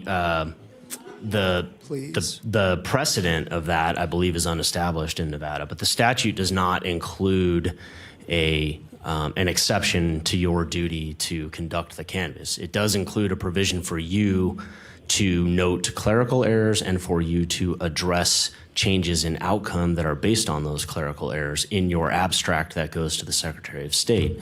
But it does not include any provision allowing you to ignore the deadline or exceed the deadline or not do the canvass. So the outcome. So what you're telling me, sir, is based upon whether we vote to certify or not certify the vote today, it will not change the ultimate outcome. We are looking for clerical errors, numerical changes, massive discrepancies within the certification. However, we are not going to descend recommendation on my question. Thank you, Chairman. Appreciate the opportunity. Thank you, Mr. Lucy. Ms. Rodriguez. Nope. Is it on? Hi, Commission. Am I not on? Can you turn the podium mic on, please? There it is. Okay, there we go. Sorry. Jamie Rodriguez for the record. I would like to note one clerical note for the board. We did have 10 ICX Prime voting machines that were delivered to the South Valley's library for early voting. Those machines were programmed for Election Day. By the time we caught that, there were a total of 533 votes cast on those machines. Those votes were counted. The difference that makes in the outcome is in the turnout report. In the report in front of you, it notes that Election Day turnout was 21,300 votes. That does account for the 533 votes that were actually early voting votes. So Election Day turnout should be 20,767 votes. On your report in front of you, early voting report shows 18,095 votes. Again, 533 of those should have been, or an additional 533 votes should be added to that for an early voting turnout of 18,628. I do want to emphasize that the USBs were counted. Those votes were counted. They are included in the turnout. They're simply reflecting on election day rather than early voting. Okay. Any questions for Ms. Rodriguez? Mr. Lucy, any questions? No questions, Chairman, but I do want to, before we make a motion, I would like to make a comment based upon public comment and the actual results provided to me that I was able to review prior to the meeting today. The outcome of this certification will not change the vote. It will not make anything different. It will only make the clerical errors or the indiscrepancies that believe to be out there brought forward to everybody's light. And I'm looking forward to certifying the vote today. I'm looking forward to certifying my loss against Mr. Clark. I'm looking forward to certifying. I'm looking forward to making sure that we continue the republic for our society, continue to make sure that we have done everything in our power. I want to thank the registrar of voters. I want to thank all of the employees and those volunteers that participated at our polling locations. It's a thankless and tireless job. Not everybody is perfect, and anybody in that chambers today who feels that they are above or more perfect than somebody sitting next to them, they're sorely mistaken. This is a difficult process. We do everything to the best of our ability to make sure and ensure a very civil and very upfront and very transparent election. And I am looking forward to certifying this vote, sir. And I think that nothing that has been provided in public comment today has given any kind of data, nor has it been any kind of proven ideologies or changes or massive information that would make me feel any differently to just certify the vote. I think there was a lot of I thinks. I think there was I thought, I believe, but there was no true data that actually establishes any chain of truth in what has been said today.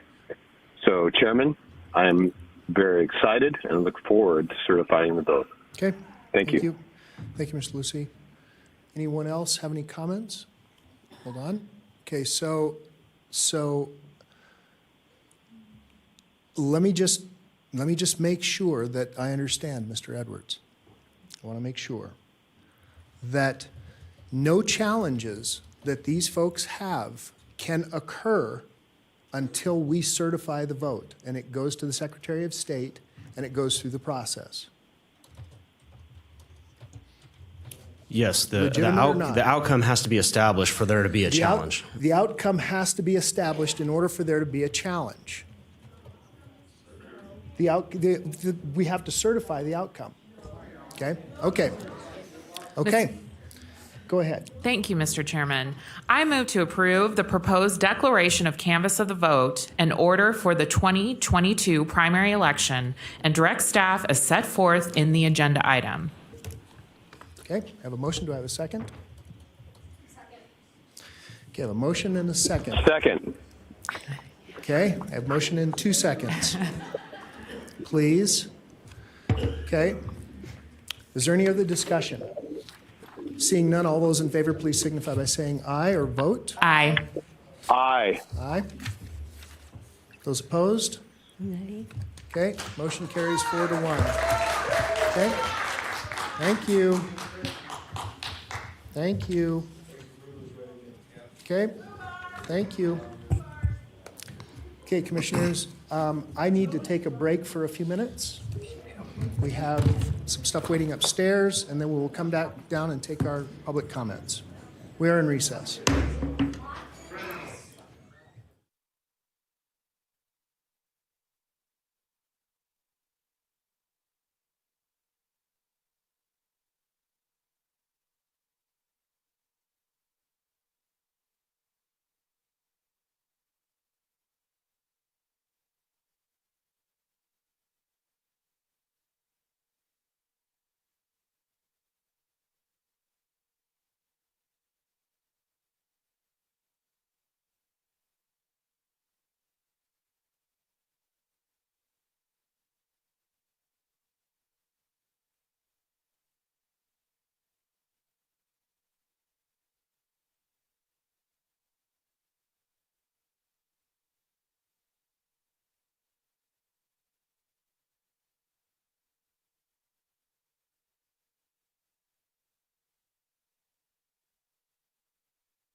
call us back to order. And Madam Clerk, would you, or Mr. Manager, would you take us into public comment? We don't have our DA. DA. I don't think we need DA for public comment, do we, Mr. Manager? No. Do Let's we keep need going. Mr. Lucy on the, or Commissioner Lucy? Mr. Lucy, on- are you on the phone? We have three. Okay. Okay. Let me get lettuce out of my teeth. Sorry. On the record. Mr. Manager, public comment, please.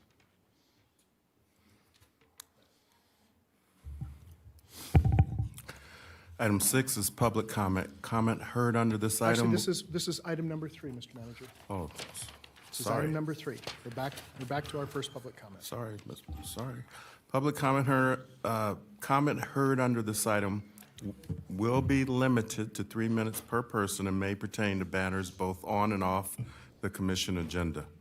The commission will also hear public comment during individual action items with comment limited to 3 minutes per person.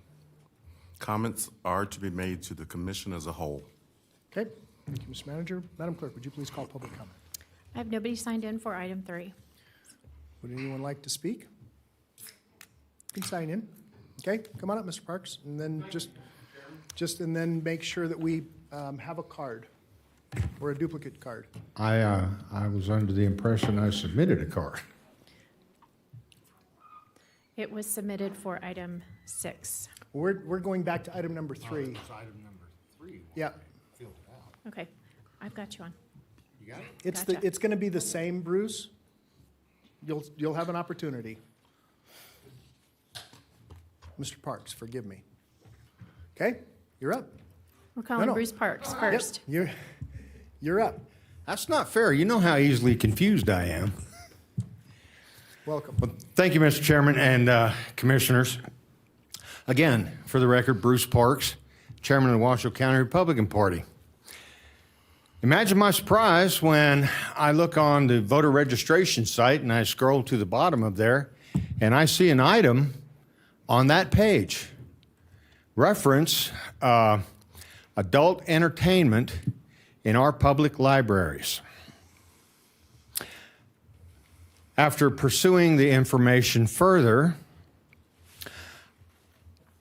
with my extremely limited vocabulary, I lack the proper words to describe my consternation, concern, vehement opposition to any form of adult entertainment in our public libraries. I'm quite sure that the library director, Mr. Jeff Scott, when he scheduled a Drag Queen Story Hour for our children, is still under the mistaken impression that that is a viable program for our children. It's adult entertainment, has no place in our libraries. I'm also quite sure that Mr. Scott would be as vehemently opposed as I am to his program, to my program of reading Story Hour to the children in our library about Noah's Ark or David and Goliath. That's an activity that would not be allowed. How do I know this? I asked him in 2019 when they had a similar occurrence at the Sparks Public Library. No, that would not be allowed in our libraries. He referenced separation of church and state. Now, I teach a class on the Constitution every Wednesday. It's free, by the way. Anybody can join. His premise was absolutely flawed. But I'm here to ask you, our county commissioners, you appoint the library board. The library board, in turn, hires the library director. Please take the appropriate action. At a minimum, please ask the library board to cease and desist with adult entertainment in our libraries. It does not belong. Thank you. Thank you, sir. Please, Janet Butcher? Ms. Butcher.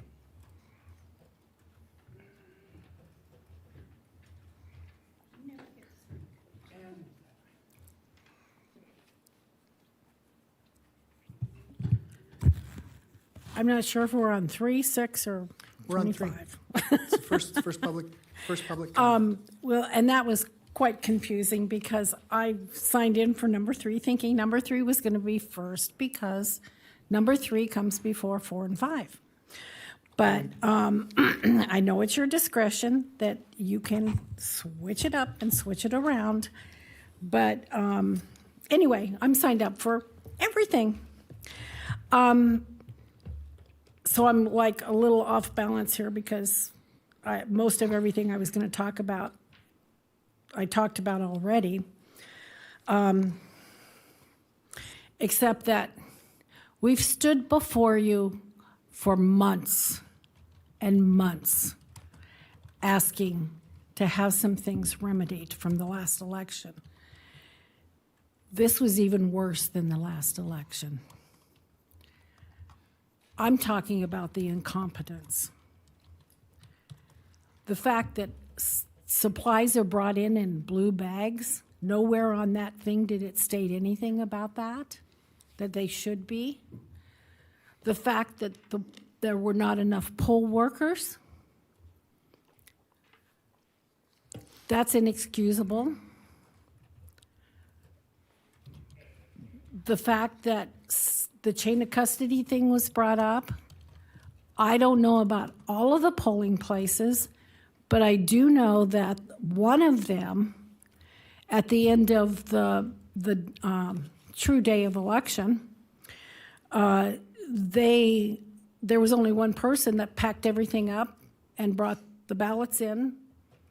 So there was no 2 people there. And from what I understand, there was more than one, but I do know of one specifically. It's just such a shame, and I would like to correct the lady. It's too bad she's gone. Everybody kind of leaves. But there is a difference between a mail-in ballot and an absentee ballot. So we have not been doing mail-in ballots for 200 years. We've only started this mail-in ballot stuff here shortly. From what I understand, we certified something that hasn't been totally published yet. Maybe I'm wrong. Iowa had their election on the 7th. They had 1 day, absentee ballots and 1 day. Just think of the money they saved too. And they knew who won a day or 2 later. So it's a shame. Thank you, Ms. Butcher. I have Robert Beadle signed in next, but it appears he's not here. Who else? And then Nichelle Hull. Nichelle Hull. Christina Scherbrock.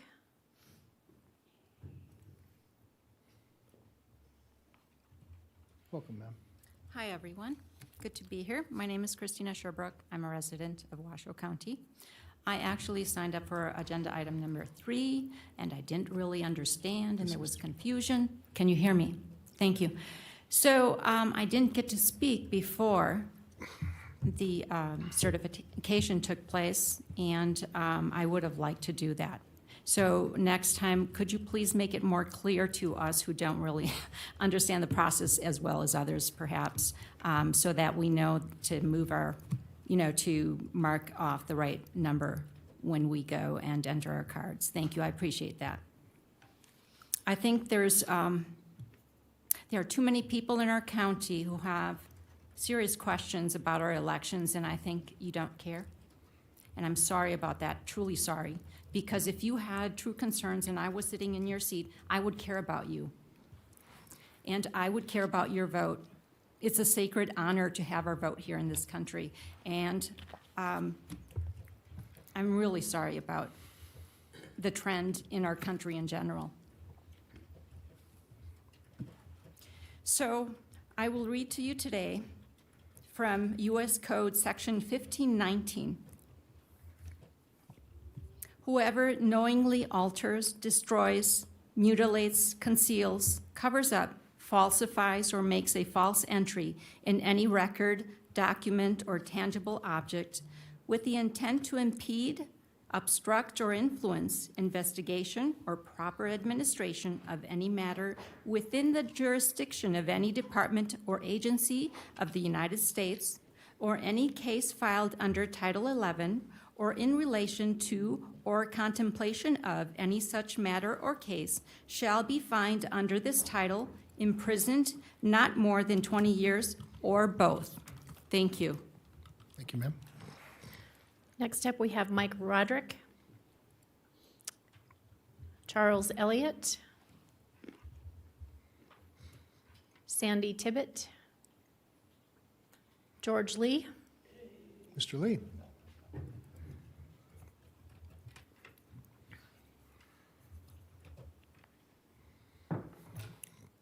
Finally, George Lee.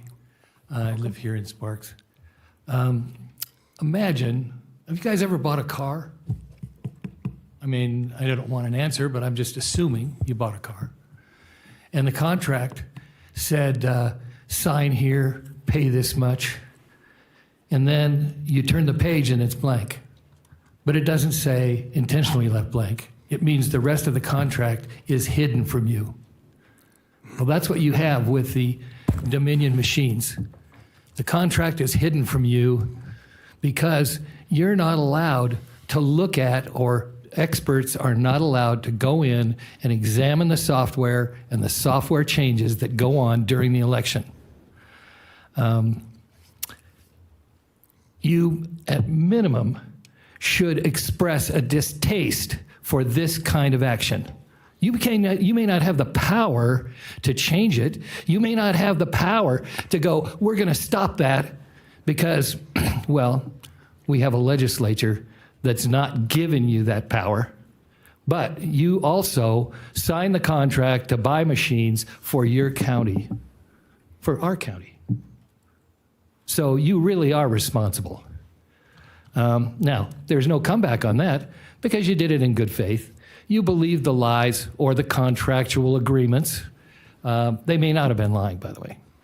But, one of the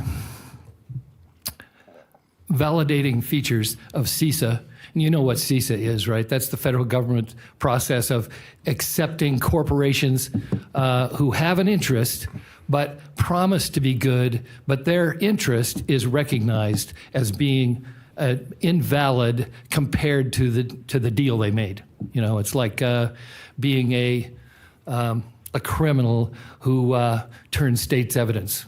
You're trusting them to do something. But the thing is, if they violate that, you have a right to cancel.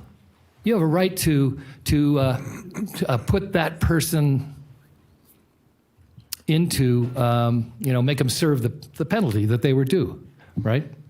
Well, you guys have signed, I'm sure, that the contract was signed by people under your auspices for the Dominion machines in your county. Am I wrong? You don't have to answer.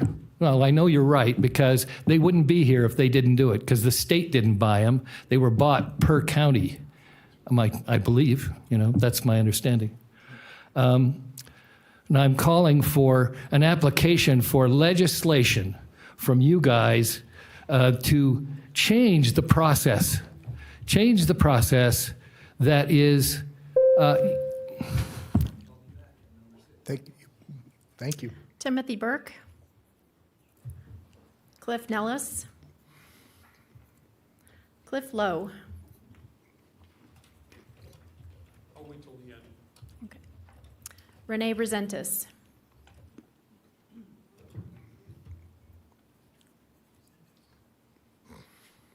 Welcome back, ma'am. Hello again. Okay, I just thought I'd finish saying what I was saying. Because I don't know if you put it in the record after the 3 minutes.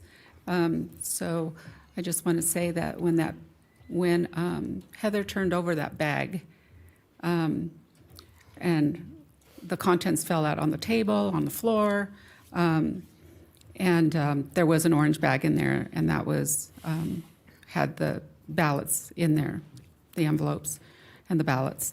It also had the EEVs. No, what's it called? Vvpats, the Vvpats from the machines, quite a few of them. And then those tabs. And I believe those are what goes on the blue bags.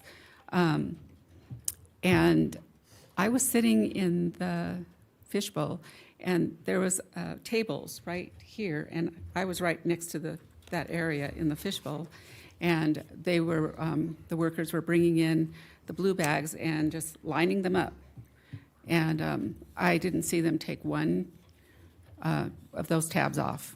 They were already off, and so I don't know where they took it off at. I don't know if it was in a vehicle on the way, but that's definitely a breach of the chain of custody. We were supposed to be able to see that process.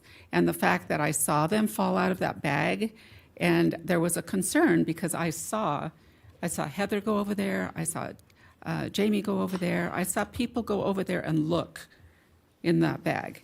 And so it was different than the other ones. And then that man took it into the ROV's office. So that's definitely a concern, and maybe it doesn't fit the criteria for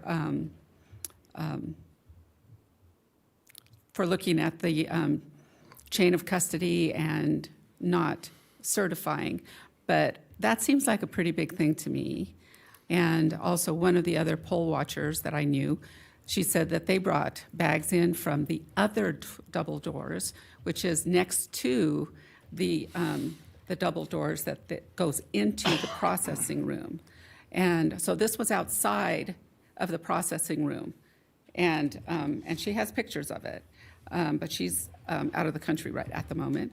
And so the bags were left, they were bringing in bags, and there were bags left on the floor in that hallway with no one there to watch them. And she said, at least she told me, for at least 10 minutes. So there were just things, things just weren't followed. And it's not that the workers were bad workers. I just think that they weren't trained well.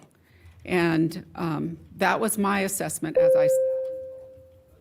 Thank you, ma'am. Cliff Lowe.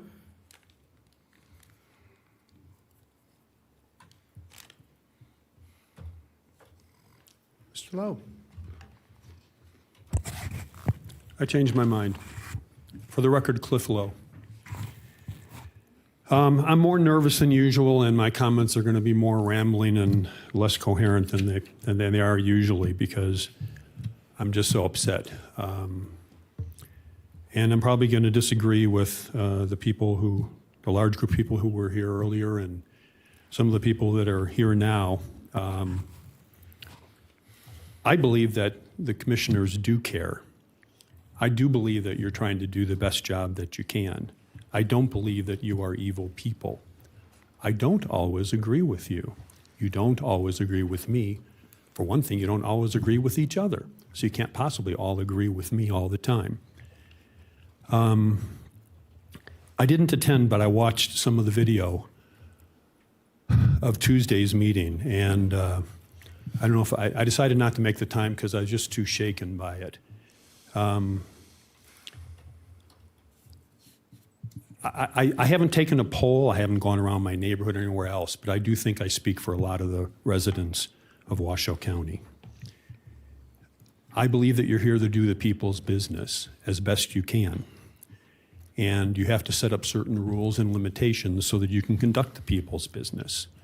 On Tuesday, I heard people saying that you were violating their free speech rights. I don't believe that's the case. I'm not a constitutional expert, but I think everybody knows you can't go into a movie theater and yell fire.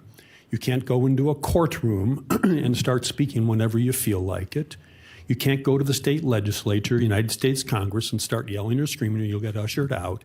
Your free speech rights are not limitless. I understand, and I don't think that it's wrong that you don't respond or engage engage the commenters during public comment. It's just not feasible. Some people got upset about that. I don't think they understand. You have to conduct the people's business. Even if I don't always agree with you and you don't always agree with me. I'll probably have to come back to number 6 as I won't finish with all my comments. I do understand that people are to address the commission as a whole. I do think you should consider whether that excludes people speaking to the commission as a whole about an individual or about an individual commissioner. I do understand that it will be disruptive for somebody to speak directly to one of the commissioners, but you might want to consider whether, or ask counsel about that. And I see I'm running out of time, and I guess I'll stick around for number 6. Thank you, Mr. Lowe. Mr. Chairman, that's everybody I have signed in for item 3. Okay, Mr. Manager, would you take us into item number, on item number 3? Come on down, Mr. Otto. It's okay. Come on. Just make sure we have a card filled out, Madam Clerk, for Mr. Otto. Thank you. Welcome, Mr. Otto. Thank you. Well, first thing I'd like to mention is, so I've been working on this Crystal Canyon Boulevard project, and there seems to be a delay. I got an email indicating that that they're not able to get a bid for the project. So all the monies have been, I assume, allocated, the $70,000. Everything's been ordered and received,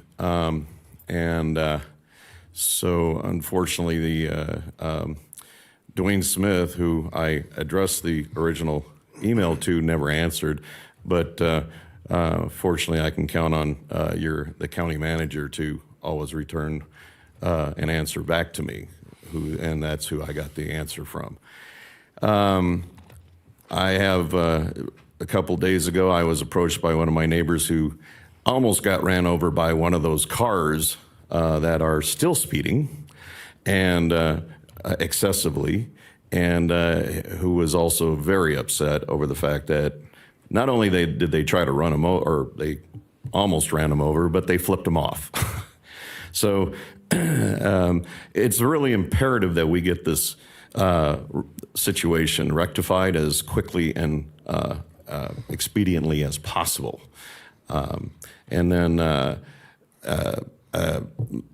Commissioner Hartung, I would ask that you not leave or not miss a meeting again, because last Tuesday was chaos, and at least I can count on you to run a proper meeting, and we don't have to listen to a tantrum with a gavel and be walked out on. Also, I won't have to take over the meeting when nobody's here to calm the crowd down and ensure the security guards that they're not going to be jumped on. So I want to make sure that I have that comment in there. I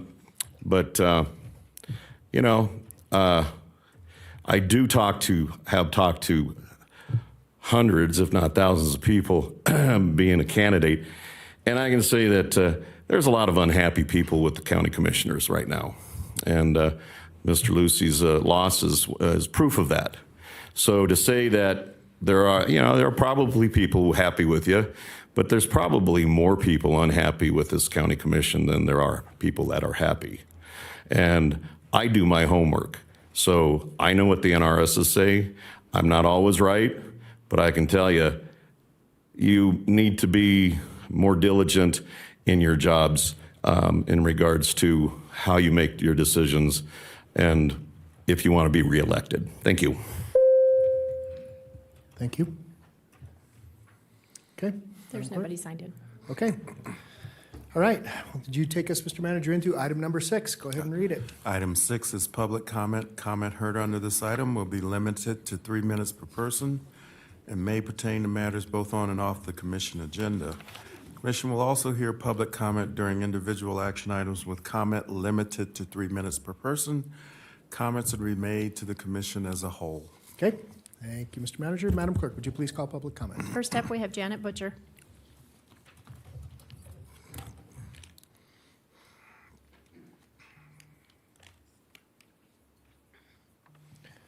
Welcome back. Thank you. My high school public speaking is getting used. Janet Butcher for the record. I want to respond to the commission, to one of the commissioners. It's not about being perfect, it's about being correct. And knowing that, I try to most of the time speak to the public or the commissioners as a whole, but sometimes it's irritating when you see them like, I don't know if they're playing Tetris or playing what, I don't know, but I do know sometimes you're writing, and I know that. I know that. I can't speak to you directly, remember, but you know, perhaps if you would think about having a town hall meeting, you don't have to have them every month. You don't have to, but on occasion, maybe have a town hall meeting. You might not have some of the, so that we could do some interaction. That would be helpful to the community. I mean, more than just going out and speaking at them, but speak with them. And I'm not directing this at all of the commissioners because I do know that some of them, but maybe as a whole, you know, like you do here, but have it so that it's a town hall. They've had town halls for over 200 years. So anyway, again, I just cannot preface enough about the fact it is extremely disappointing that we've stood here and spoke about what happened last election and what we would like to see happen this election. No, probably everything that was asked for may not have gotten, but at least one or two would have been kind of nice. I was a little bit distressed when the district DA, I think it's district DA, was talking about the media. Media doesn't do law. They try, but anyway, thanks for letting me speak again. Thank you, Ms. Butcher. Robert Beatles is not in the room. Mike Roderick, he's gone. Charles Elliott. George Lee.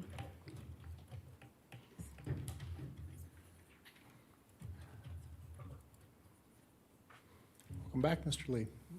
Somebody left their card here. George Lee. What I was getting to before was a call for legislation that you guys can put some UBSs or whatever they're called, requests for legislation, right? To call for no update to software for the machines while they're running. No updates.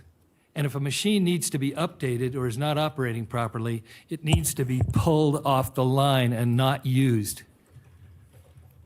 I mean, that's the simplest thing. That would take care of having them being futzed with, besides not being on the internet and not being hooked up so that they can't be changed remotely. Ronald Reagan, can you hear me? Is this on? Can anybody hear that? I don't know. Okay. I just want to make sure the video gets it because Darla's watching at home.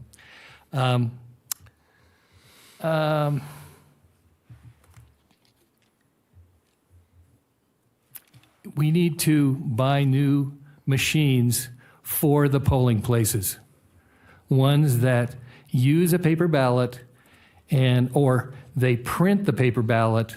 The person takes the ballot over and puts it in a counting machine that is just a dumb waiter that sits there. It's like a box this size, right?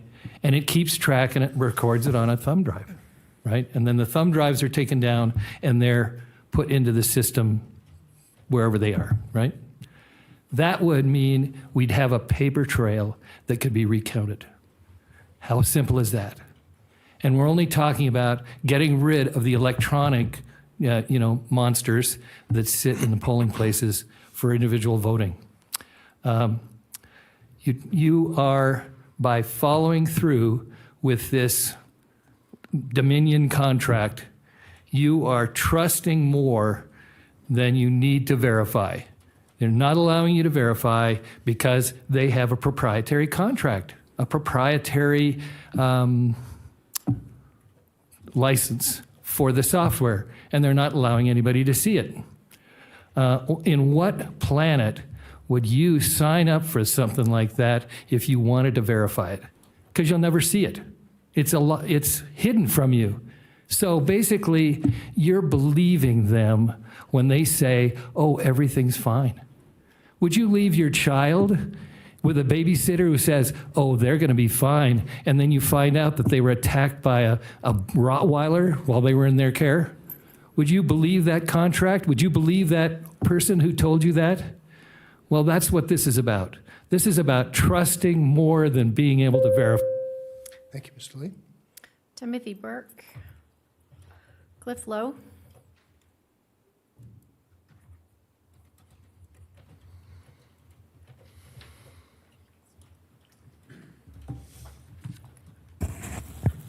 For the record, Cliff Lowe.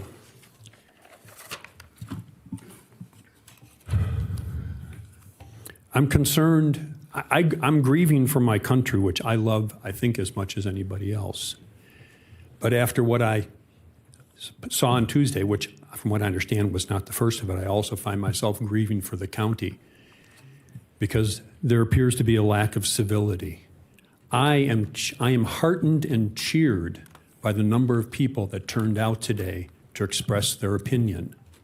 I think that's what part of what the democratic process and public comment is about.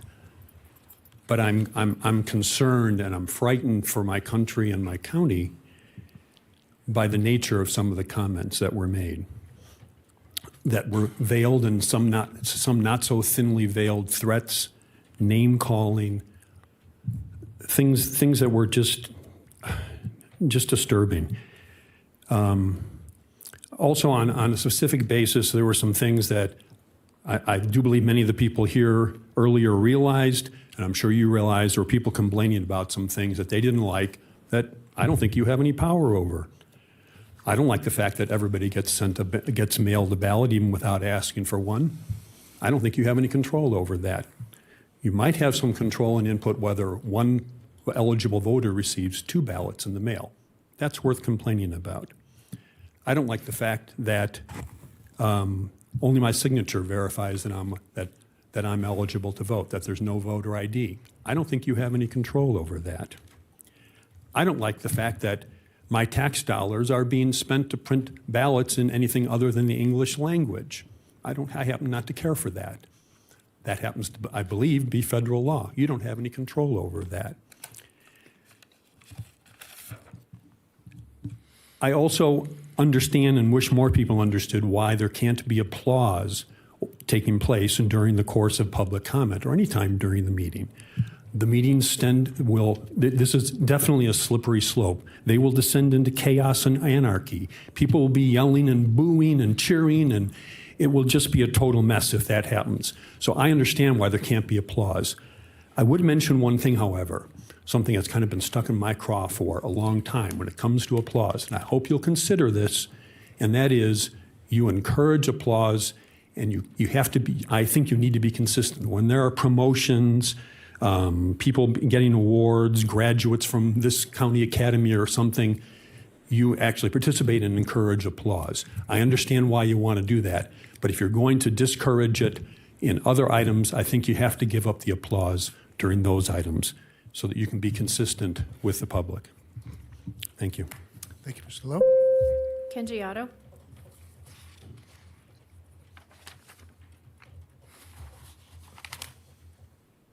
Welcome back. Thank you. And I'd like to make sure my comments are, since I had to fill out another card, I request the minutes reflect my remarks. So I actually have to say I agree with Mr. Lowe on most things, but not all of it. But that's fine. But here's the thing, is one of the things I learned through this whole process is how bad people act. I had a donor ask for his donation back of $1,000 because he was pressured by political interests. That is what he indicated, and this is a family member of my wife's. And I find that revolting. And also, my signs had to be taken down off their property. And I hope none of you, if you continue in politics, have to experience that. Also, several of my signs were vandalized, torn into shreds, and again, and some of the other candidates as well, the Republican candidates. So again, I hope that you don't have to experience any of that vulgarity and anger from individuals that can't control themselves. We should have a civil election, and it should be it should be conducted properly. It's not my place to say things were done illegally or incorrectly, but I can definitely point out stuff that I see and that I believe is incorrect. I do not make, I try not to make any remarks that will be so specific that they're pointing at any one person. But in this election, again, I think there were things done wrong, in starting with the ROV, that I think there was a big mistake on the commission's part, and I did research that thoroughly to the best of my ability. But we can't stop people from speaking. And as you know, in the NRS, you can't stop people from clapping unless you stop everybody from clapping. There's no exception to that. The open meeting laws require that. So, but there are some people that don't know how to be, that can curb their anger and be more civil. I will have to agree with that. So, thank you. Thank you, sir. There's nobody else signed in. Okay, we'll close public comment. We'll bring it back to the board. Mr. Manager, that takes us now to item number 7. Item 7 is Commissioners and County Managers' announcements, reports, and updates to include boards and commissions updates, requests for information, or topics for future agendas. Mr. Manager, do you have any such items? I do not, Mr. Chair. Commissioners, anything from anyone? Okay.